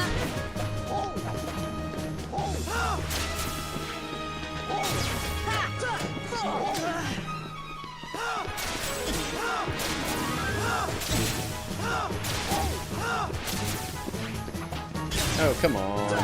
I dodged, but not the right way. Anyway.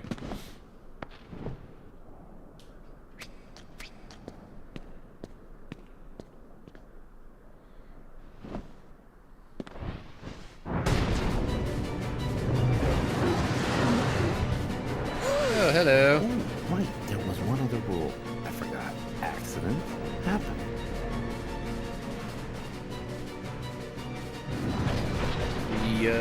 Fighting Cerberus now, it seems. Oh, there's Hercules. Hey, Phil! Get them out of here!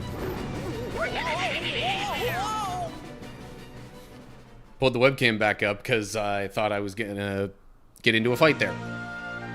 Anyway, hey Jake Fedora. I'm doing pretty well. Excited for tomorrow. More accurately, being done with work tomorrow. But anyway.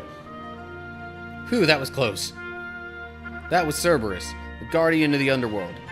Herc should be able to handle him. But then again, maybe not. This doesn't look good. Okay. Saving. Okay. No, I think I've hit enough for one episode worth of recording. So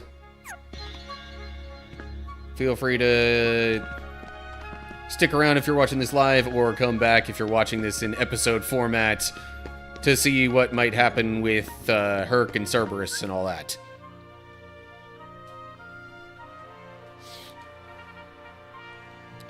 Okay, but in the meantime, Sora could do with some more potions and stuff.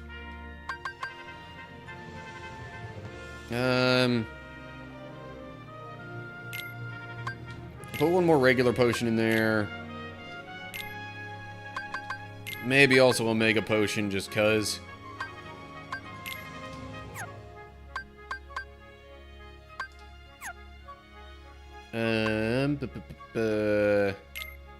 Oh yeah, there was also some of this stuff I wanted to look at. So the protect chain. Okay. Ifrit's horn reduces fire damage by 20% and raises max AP and defense. Cool. No disadvantages, it seems, so let's equip that. They both have 2 protect chains, so that giving them another protect chain isn't going to help much. Zora. Oh, okay. I haven't exactly been liking the slap shot thing, so I'm going to remove that so I can have guard.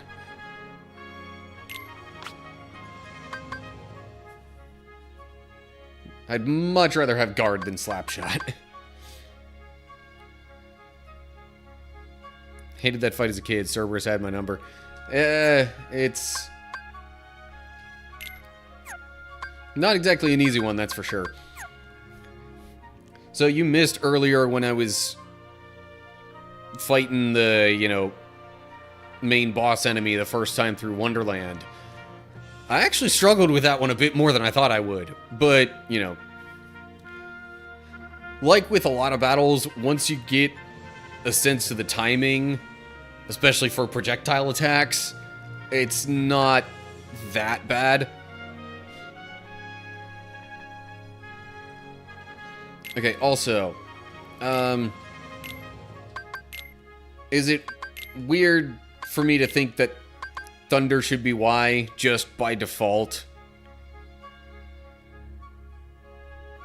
Like, thunder being the magic that comes from above, it makes the most sense to me to have that be the most upward button. Trickmaster can be rough. Yeah, I mean, still wasn't terrible, but then again, I'm playing on normal, so I can only imagine doing this on higher difficulties, just how bad that fight would have been.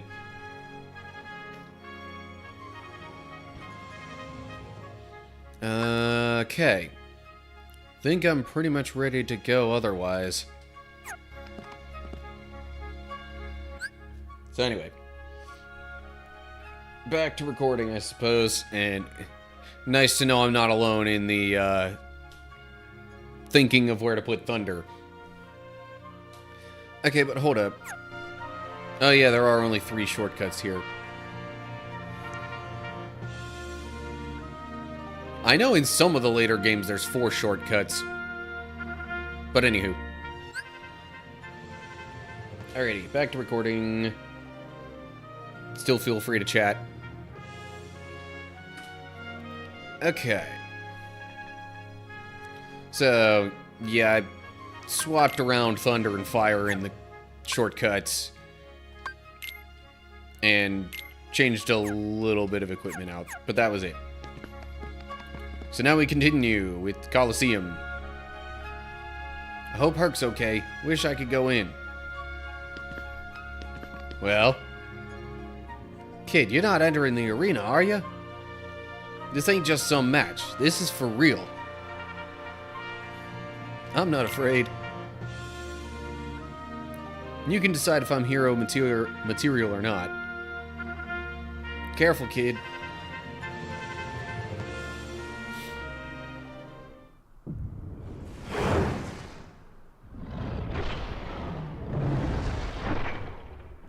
Oh, and Herc's trying to rescue Cloud.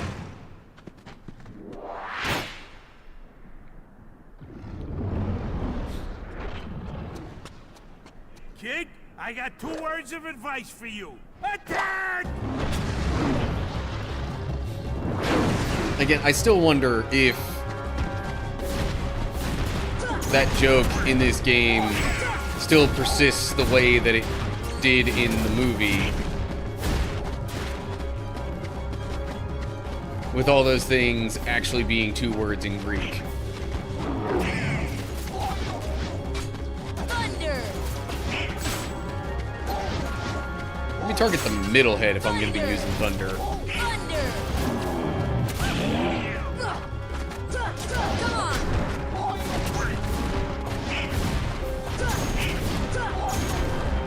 Oh yeah.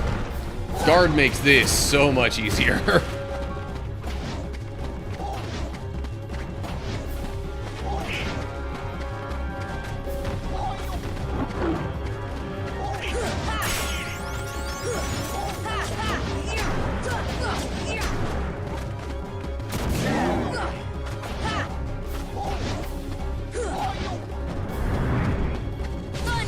this part that can be a bit of a problem.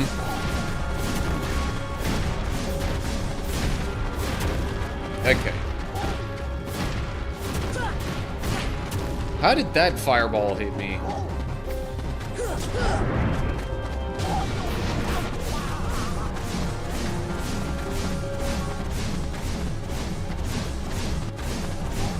Oh, come on.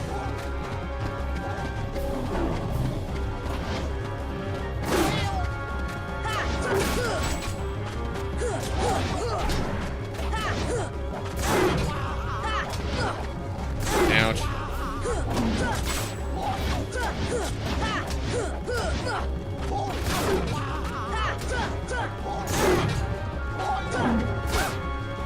Okay, maybe a little bit of healing is in order. This should help.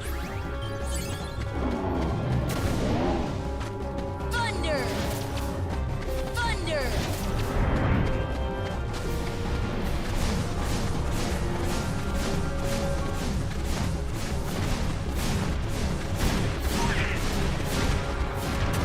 Yay, Donald's back up.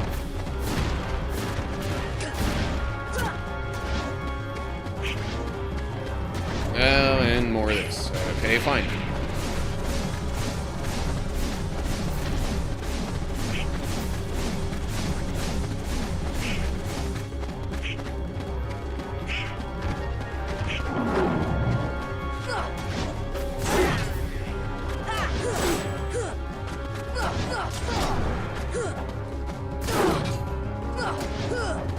Stuck on it.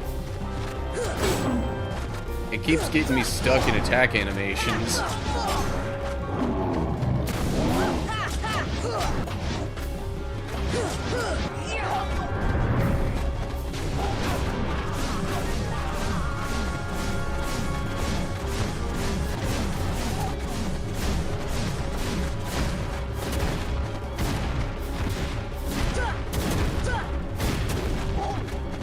Thunder! Hey, alright.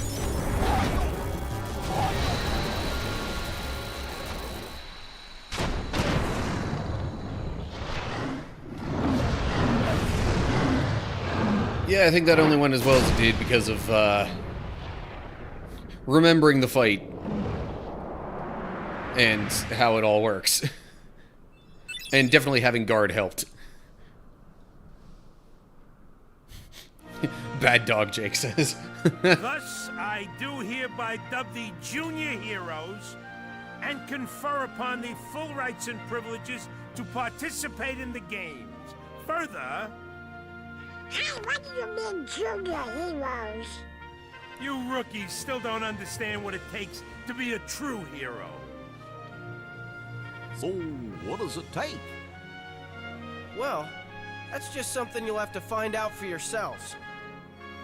Just the way that I did. No problem. We'll start by proving ourselves in the games. There ain't gonna be any games for a while. Gotta clean up the mess from that last battle first. Okay, we'll be back. I still can't believe that Squirt actually beat Cerberus. Just between us, I'd already worn Cerberus down by the time the little guy jumped in.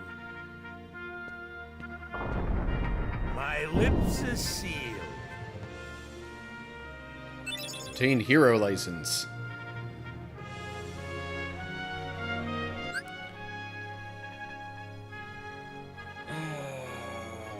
Okay. I'm actually pausing my recording for a little bit because I just realized there's an ad break coming up on Twitch that I probably should have handled earlier, but oh well. While there's a slight break in the action, I might as well go ahead and run that ad. So then I won't have to worry about it for a while. Probably just going to be looking at inventory stuff in the meantime anyway.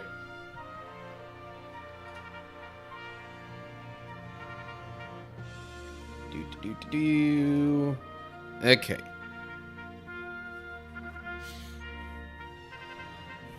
Yeah, it's weird that he basically is just like, you'll just have to find out for yourselves. I guess it's one of those, like, Well, you know, the journey is part of it, sort of ideas. I just... Still, what he said seemed way too cliche. Yeah, Donald could use a little more defense. Let's give him the Inferno Band. Reduces fire and dark damage by 20%. Okay.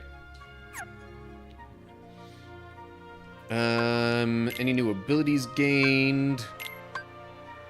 Boost MP recovery rate in battle. Well, given Donald being more of a mage than an attacker. Yeah. Oh, treasure magnet. That's good to have.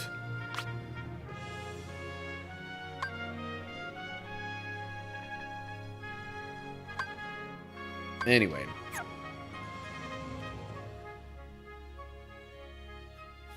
Yes, Ed's the backbone of Twitch.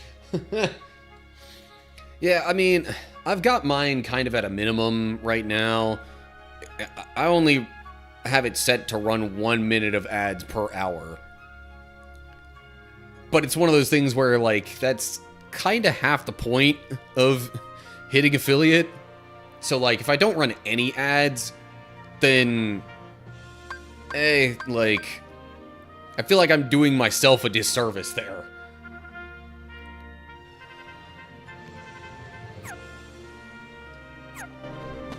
Anyway, okay. Done with all that stuff. Oh, Cloud's over there. Alright. Resuming recording now. Have mine set at a minute 30 an hour. Yeah. I might tool around with that in the near future. But, like, I definitely don't want to have it to where it tries to push more than 1 ad break per hour. But anyway. Plus, I also stream on YouTube simultaneously, so that makes the YouTube end of things real awkward if I am spending a bunch of time trying to account for ad breaks on the Twitch side. But anyway. Okay. Resuming recording now. Alright, so Cloud is over here. So you have anything to say? Apparently so. Hey, are you alright? Yeah. So, why did you go along with him anyway? I'm looking for someone. Hades promised to help. I tried to exploit the power of darkness, but it backfired. I fell into darkness, and I couldn't find the light. You'll find it. I'm searching too.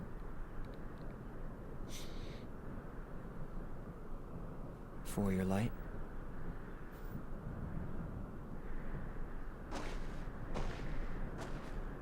Don't lose sight of it.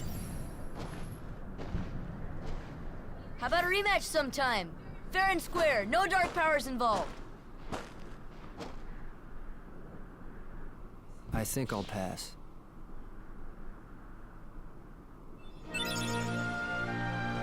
Sora learned Sonic Blade.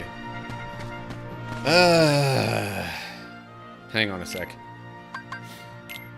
Sonic Blade costs 3 APGs. Slash an enemy while rushing past. Select follow-up attack at the right time for a combo.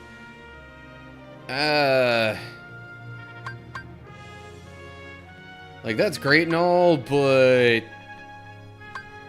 I usually prefer to keep my MP to, you know, actual regular magic stuff and not just techniques like that. Anywho.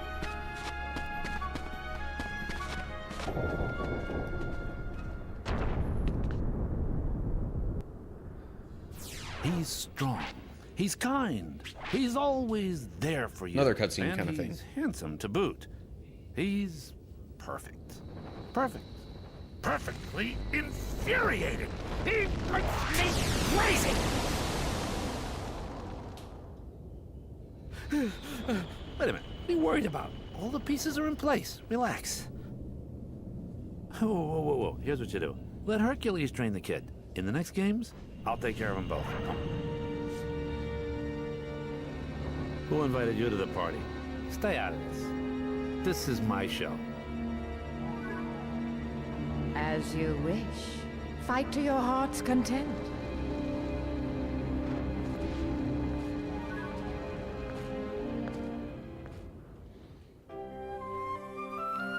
Okay. Anywho. And now we're headed here. I could have gone there from Wonderland, but, yeah. Didn't really make much sense to do so when this had a lower battle level.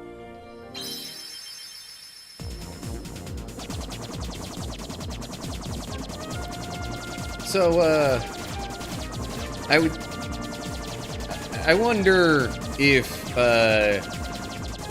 you know, the person Cloud is searching for, like, if that's supposed to be hinting at, you know, events from Final Fantasy VII. That's what makes the most sense to me.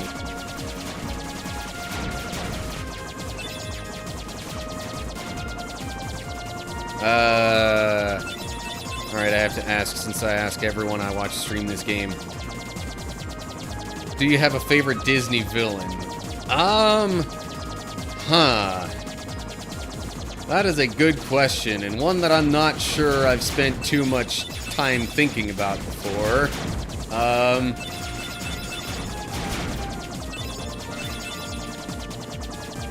I will say, there's definitely one that I've been quoting the most as of late.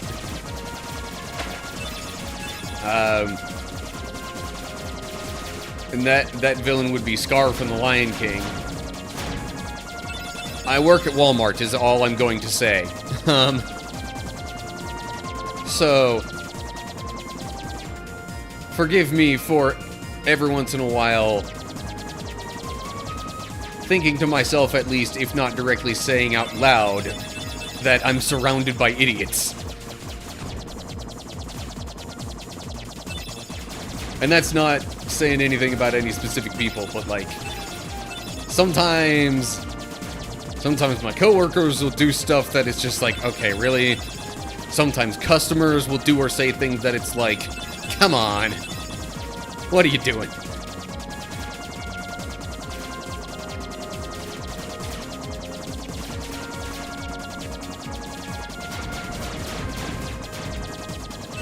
And Lion King is definitely one of my favorite Disney movies.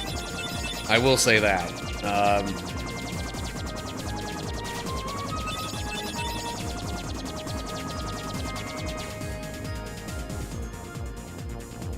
Yeah, I don't know. The problem is just that there's so many. It's tough to decide. That's now because Hades is my favorite and I happen to think about it. I mean, Hades is a solid choice too. Hey Donald, maybe King Mickey's down there.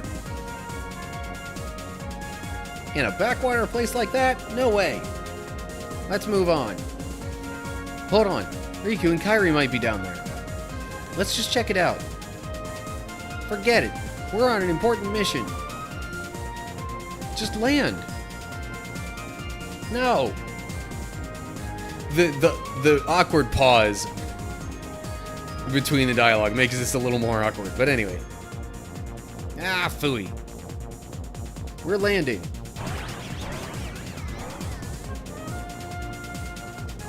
Don't touch that. No.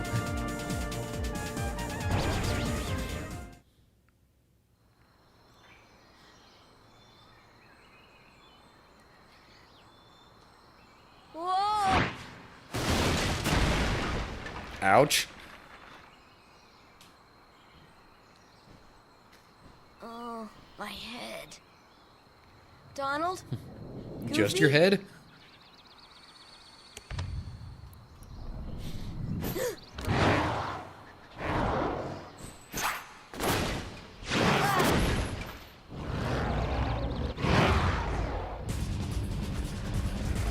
Looks like it's fighting time.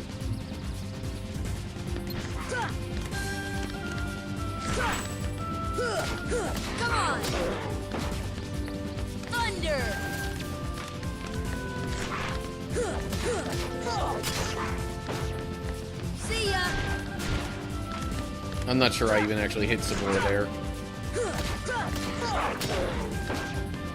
Fire! Ouch. Okay, well. Good enough.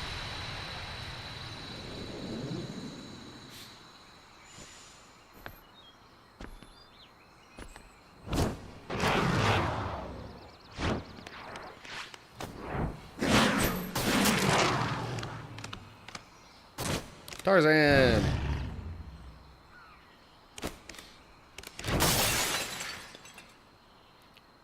Honestly, though, Tarzan's a pretty solid movie, too. Danger. Thank you. Thank you. What is this place? This place. Okay. Where did the others go? Look, I got separated from my friends. Have you seen them? Hmm? Friends. Friends. Right, my friends. There's two of them. The loud one is Don.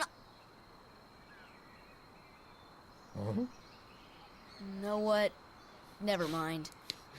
I'm looking for my friends, Riku and Kairi. Look for Riku. Friends. Right. Kairi. Friends. Right. Oh, friends. Here. Really?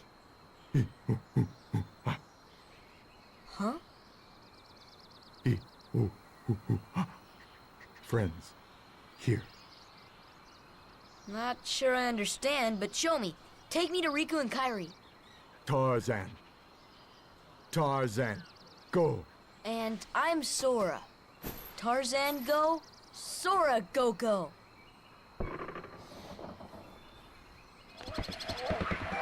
Okay, now hold up. I just noticed YouTube chat's doing a weird thing where it's not showing me in the, like, preview window all the comments and stuff. Gosh, where are we? I sure hope Sora's okay. Anyway.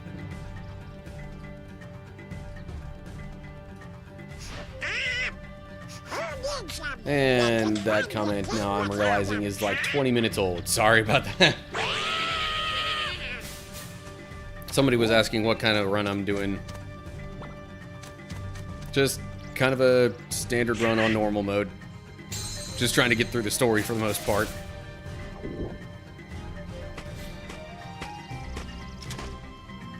It also doesn't show that anybody actually, well... Okay, never mind.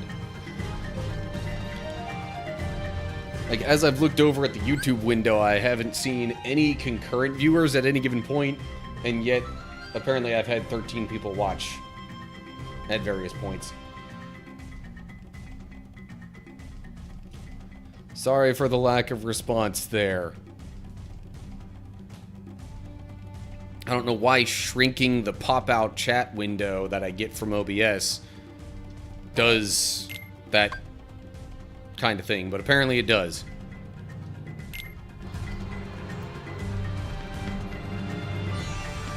Anyway. Is this actually going to do anything if I move this somewhere else? Well, I can get up here.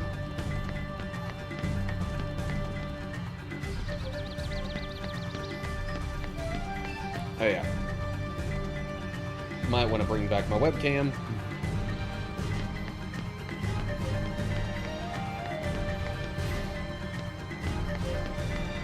Yeah, I know what. I know Tarzan went off in a different direction, but, you know. I would like to explore a little bit around here first. Although it wouldn't surprise me if I just find, you know, more things that I essentially can't do. I'm not sure where that's gonna take me.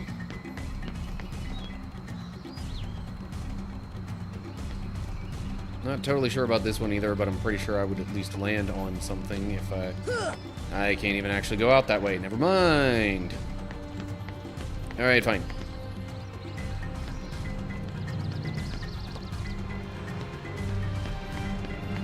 Anything around here that I can do? Seems like not really.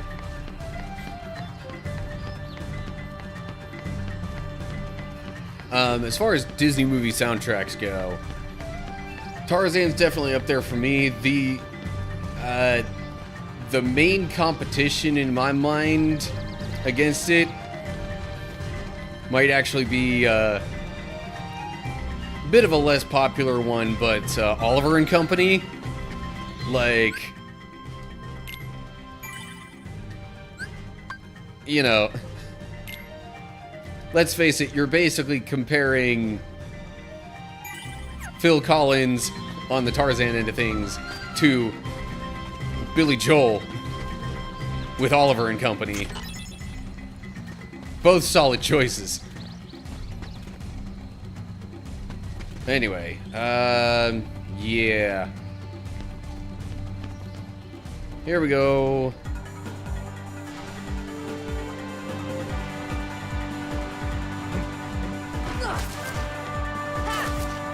For the longest time, I didn't even know that you could chop some of these branches down, because it's like don't even really get in your way or anything like that. Now those ones, yeah. But like some of the thinner ones, it seems like there's not really much point to it.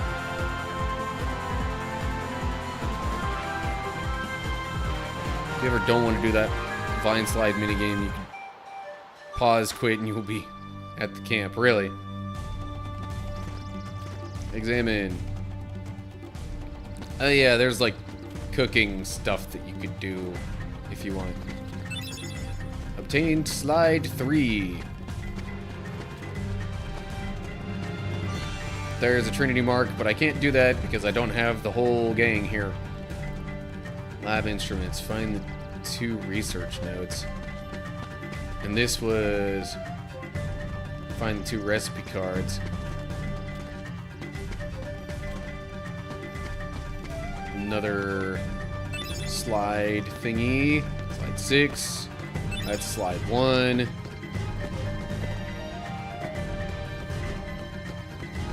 Yes, I'm really doing all this right off the bat.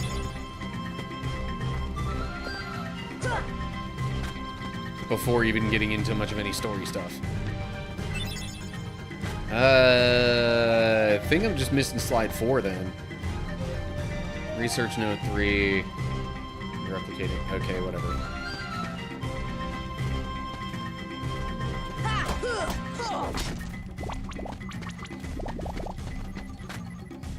Do 1 recipe for ether ingredients potion. Okay. Recipe card 1, light the stove. No duh.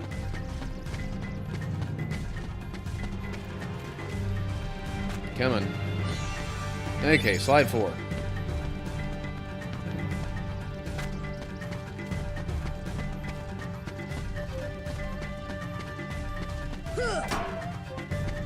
And then fire. Fire! Stove has been lit. Examine. Still haven't found the second recipe card. Where is that?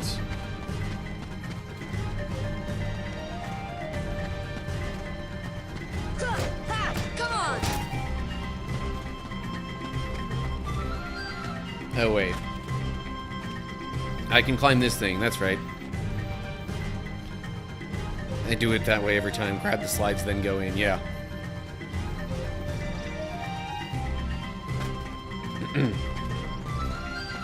So there's a British flag there.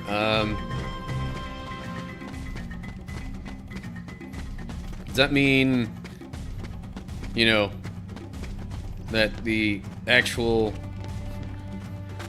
real world is canonically a part of Kingdom Hearts?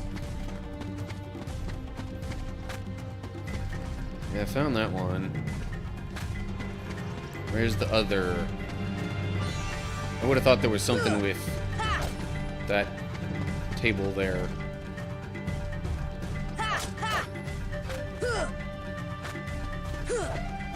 Okay, well, whatever.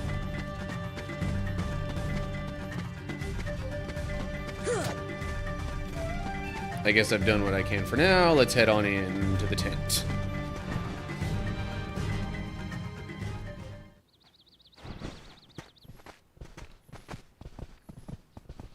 Jane. Tarzan. Oh, and who's this? Hi there. Oh, you speak English. So then, obviously you're not related to Tarzan. Are you here to study the gorillas? In KH2, you literally go to China. Yeah, true. Sora! Goofy! Donald! A circus of clowns. Not much use for hunting gorillas. Mr. Clayton, we're studying them, not hunting them. This is research. Well, the more the merrier. Do make yourselves at home.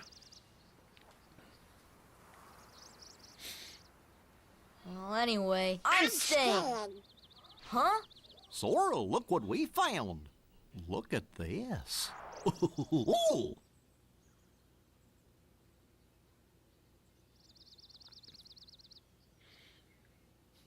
What's that? A gummy block. It's the same stuff used to build our ship.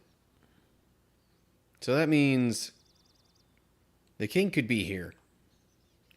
So we gotta work together to look for him. For now. Fine, I'll let you tag along. For now. Okay. Now, decisions. Who do I keep in?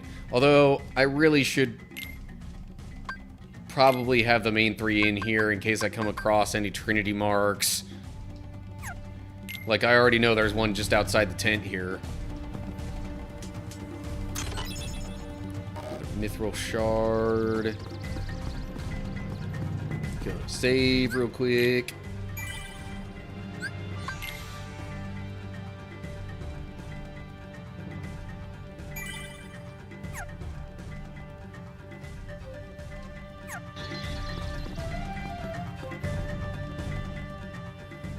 Apparently Tarzan was raised in the jungle by the gorillas.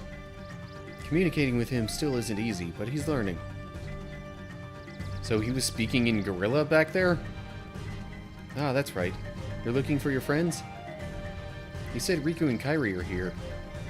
In one word I couldn't understand. Why don't we try this? We'll show Tarzan some slides and see if any of them match that word. Oh, what happened to the slides? I have them right here.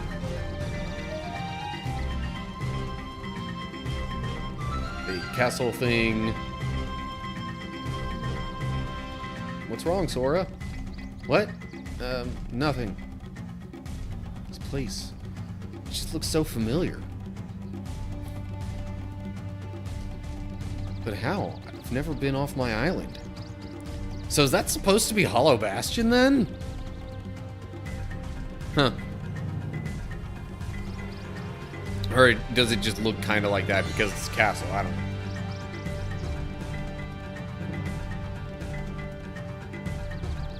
These other ones seem much more, I don't know, a lot more basic, I'd say. Well, Tarzan? Where are my friends, Riku and Kairi?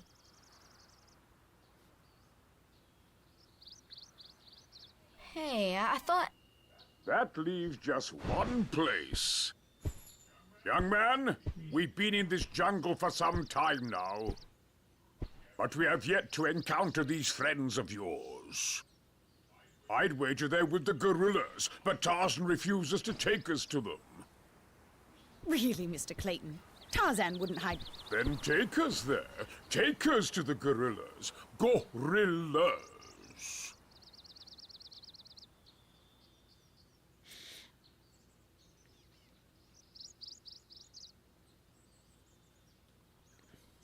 Tarzan? Are you sure? Tarzan, go see Kerchak. Kerchak?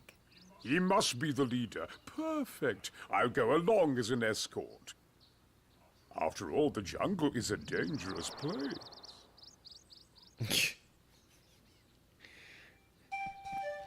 Yeah, because that smile isn't suspicious at all.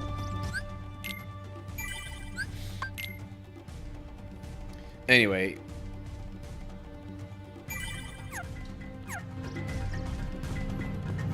So Jake's thinking I might be right that that castle-looking place is supposed to be Hollow Bastion. Wish I could go too, but gorillas are wary of strangers. So the smaller the group, the better. Really? Hello. Hold up. There we go. Can't really see Sabor behind Goofy's shield there.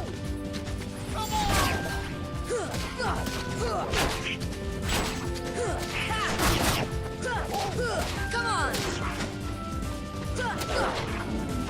15 experience points. Whoop-dee-dee. Okay. Trinity Mark. Yeah.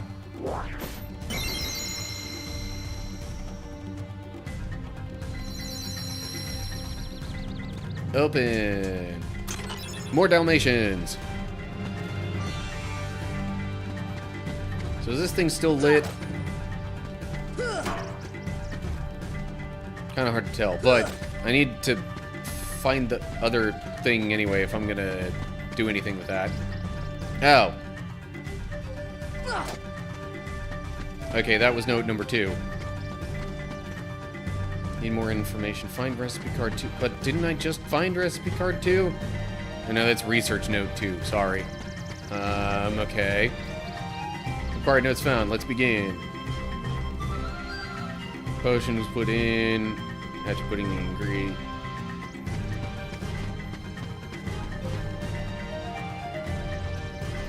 What? Okay, fine. Let's just... See ya!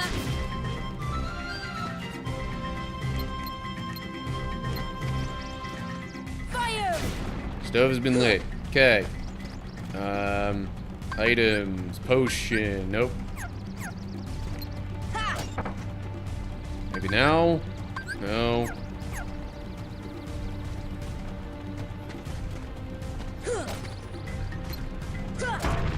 Okay. Do I chill it now? What am I doing here? I did find recipe card 2, didn't I? It's whatever. Forget it. I honestly don't care that much about it.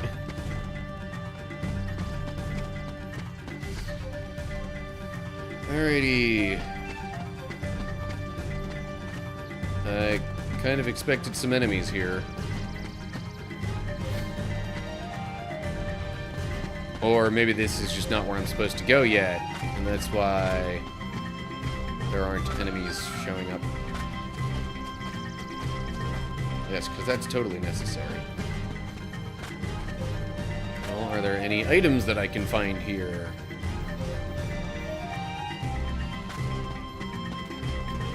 Yeah. Mega Potion. And a Mithril Shard. Okay. Guess that's all I can do here for the moment. Meaning in this area.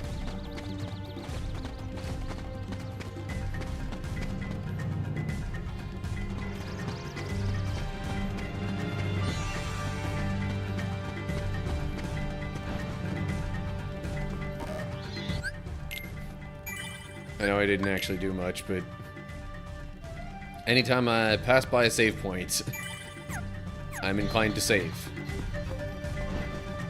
Because that's just how I roll. Hold up. I can examine this. There's recipe card 2. Okay.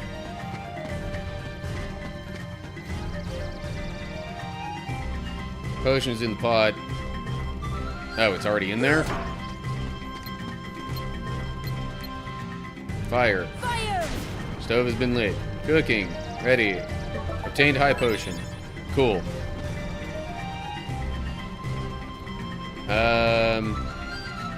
But now if I freeze it again, is that how the... It says done, but... Deep freeze. Nope. See ya. Okay, how about now?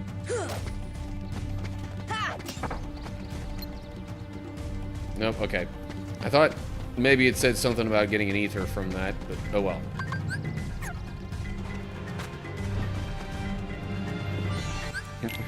Now I'm coming back here just to regain the MP.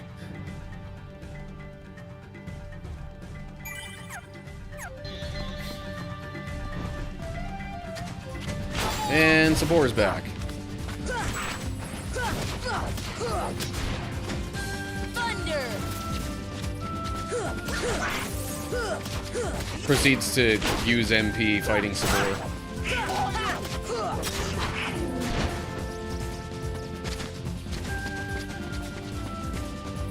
Okay. So I guess we're headed back this way. Hippo's Lagoon.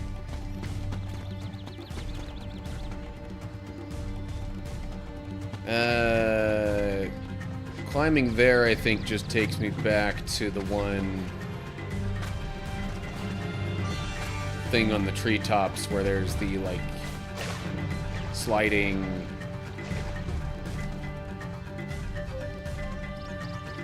thing. You know what I mean.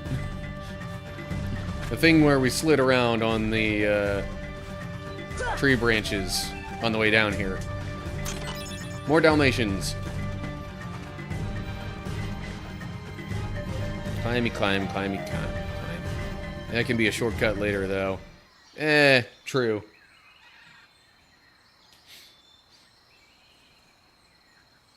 Kerchak, please listen to me. I know the nesting grounds are secret, but I trust them. You see, I want to help them because, well, they need us.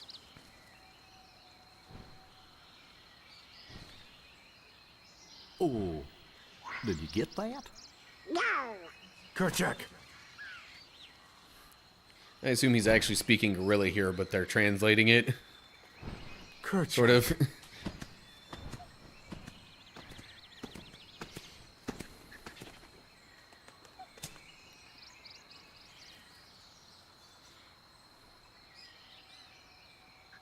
He seemed sort of distracted by something.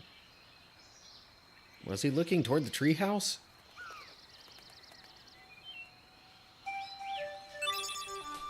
Maybe, maybe not. Swing through the treetops on the vine. Select jump on. Jump next. Vines will break if you hang on them too long. I don't think I've ever had an issue with that, honestly. I think given that it places you right here, that's kind of the suggestion for where you go first. So, jump on. Ow.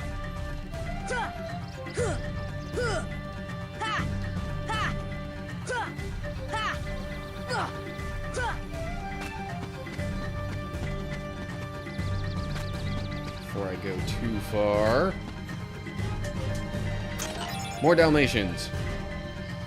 Getting quite a few of those lately. Is there anywhere else I'm supposed to be able to go from there? Or maybe I could just jump across here? No, definitely can't just jump across there.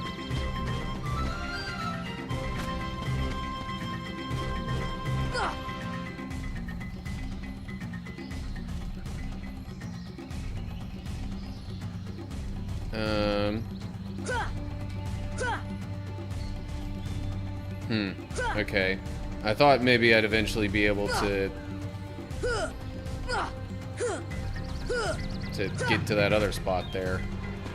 Or am I supposed to climb up this?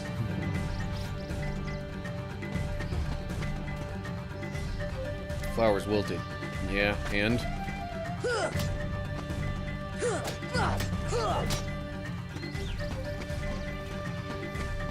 I forget what I'm supposed to do with that, but I think eventually there's something I'm supposed to be able to do with that. Hey, Trinity Mark.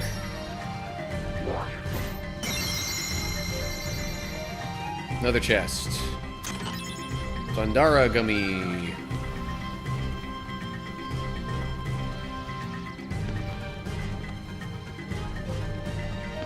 Okay. Let's go here. To the treehouse. Since it seems like there might be some trouble brewing there.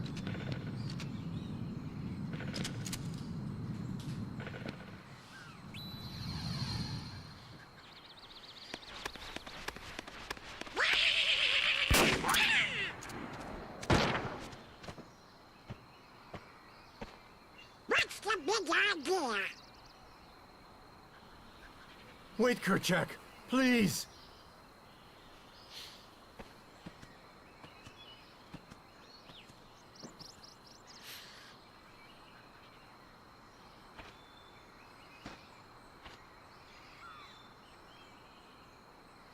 You don't understand. I was only trying to. Ah, a snake slithered by. You see, I saved that poor gorilla's life. Right.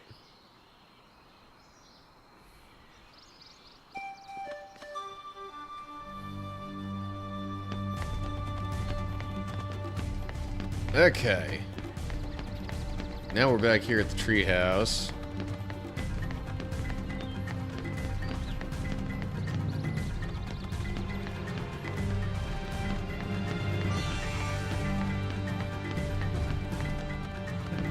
And now I really can't help but wonder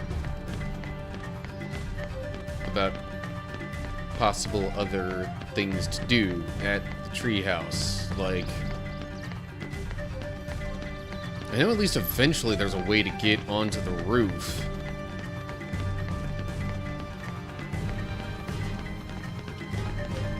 Either I'm just not remembering what that way is, or it's something that maybe only comes later.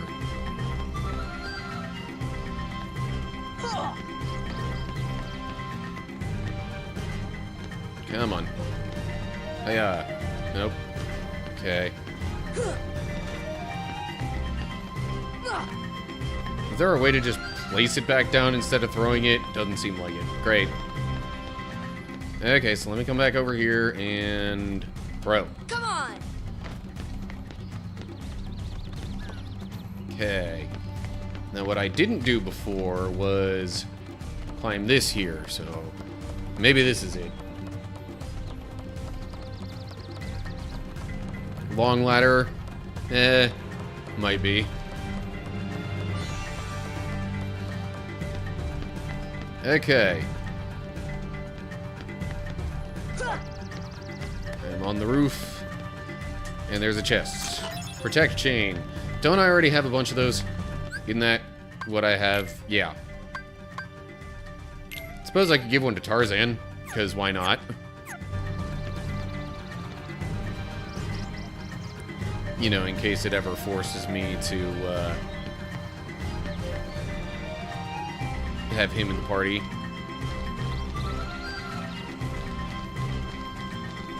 Oh, hey. Treasure here. Mega potion. Okay.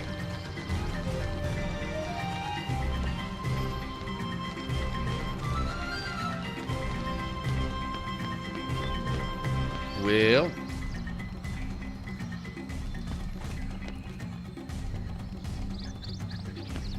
I suppose maybe I could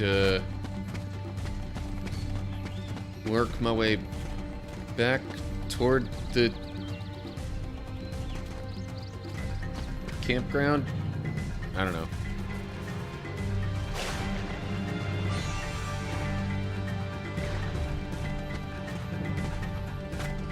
There's a little bit to be found in here still, though.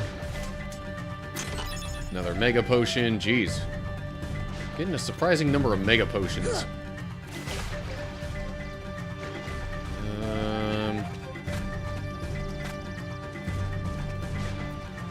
Okay, did I just not do that right? with the camera angles and such, sometimes the jumps aren't real easy to figure out.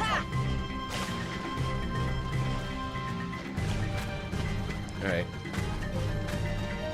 That time I jumped too soon. I think I should be able to get that one, but I'm not 100% sure. Well, phooey. Alright, you know what? Not worth it.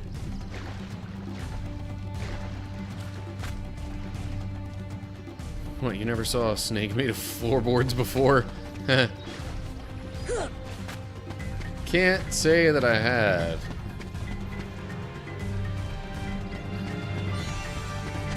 And there's Sabor again.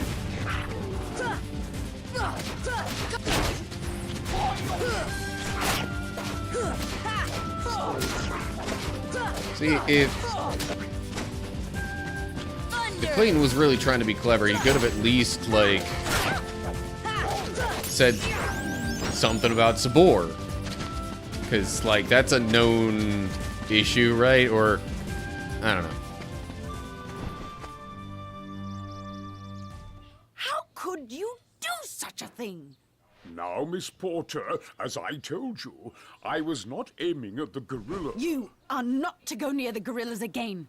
Oh, because of one mishap. Come now. Huh?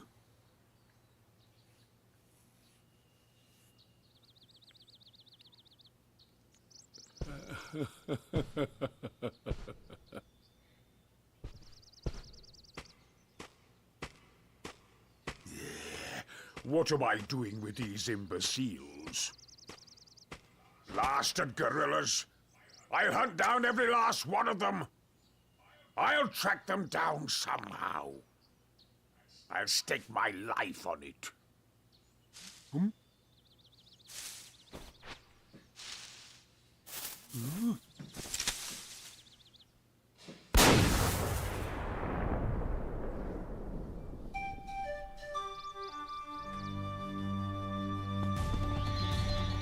Okay, so Clayton is apparently planning on being more aggressive now. Great. Anyway, well, I think that's about a reasonable spot to stop the recording at least. So, yeah. That's enough of that. Also leaves me a reasonable amount of stuff to maybe potentially go back to in other places if I'm so inclined. I don't know. You might see about that later. Also, did I get any other kind of... No. I don't know why I thought maybe I got some other kind of equipment. Oh, I could definitely go back and see if there are any other weapons and stuff like that available.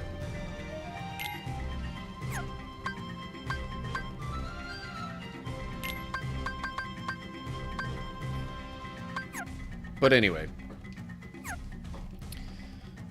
Alrighty. I think that might about wrap it up for the stream too, because like, if I do more now, then I don't have it available in other streams to do, and as much as I'm wanting to, you know, get through the games in this series, I'm also trying not to, like, forcefully rush myself through it all. At least not too bad. I don't know. Maybe that's something I can, you know, start extending as I potentially change my schedule with the, you know, new job situation. Speaking of which, friendly reminder, extra stream tomorrow afternoon into evening kind of time frame. I'm aiming to start it around like 4 o'clock Central Time. And I honestly don't know what exactly I'm going to do in said stream, but definitely going to be talking, you know, new job situation, discussing Twitch affiliate stuff, and getting all that to work out. Just seeing what the general consensus might be on, you know, ad breaks and length and stuff like that. Really just a lot of looking for feedback and discussion and trying to process thoughts on how I might do things moving forward. So, yeah, if you want to be part of that stream tomorrow is definitely a great opportunity. But of course, I'm also, as always, open to feedback on, like, you know, video comments or Discord channel conversation stuff and all that. So,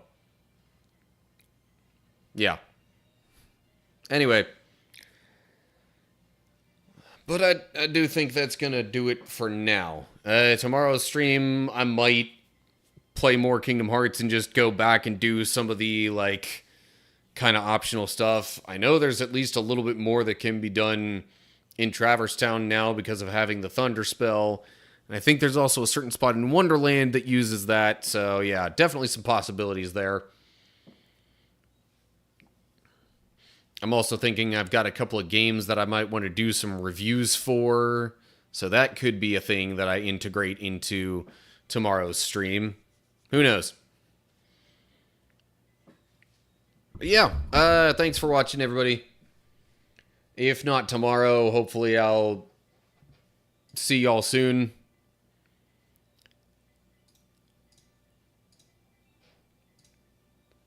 Feel free to leave any thoughts, comments, feedback, other stuff. But for right now, I'm just trying to figure out somebody to raid on the Twitch end of things here. I do believe that will be all for me, though. So, thanks for watching. Hope you're all doing well. Hope I'll see you soon. But until next time, stay cool, everybody.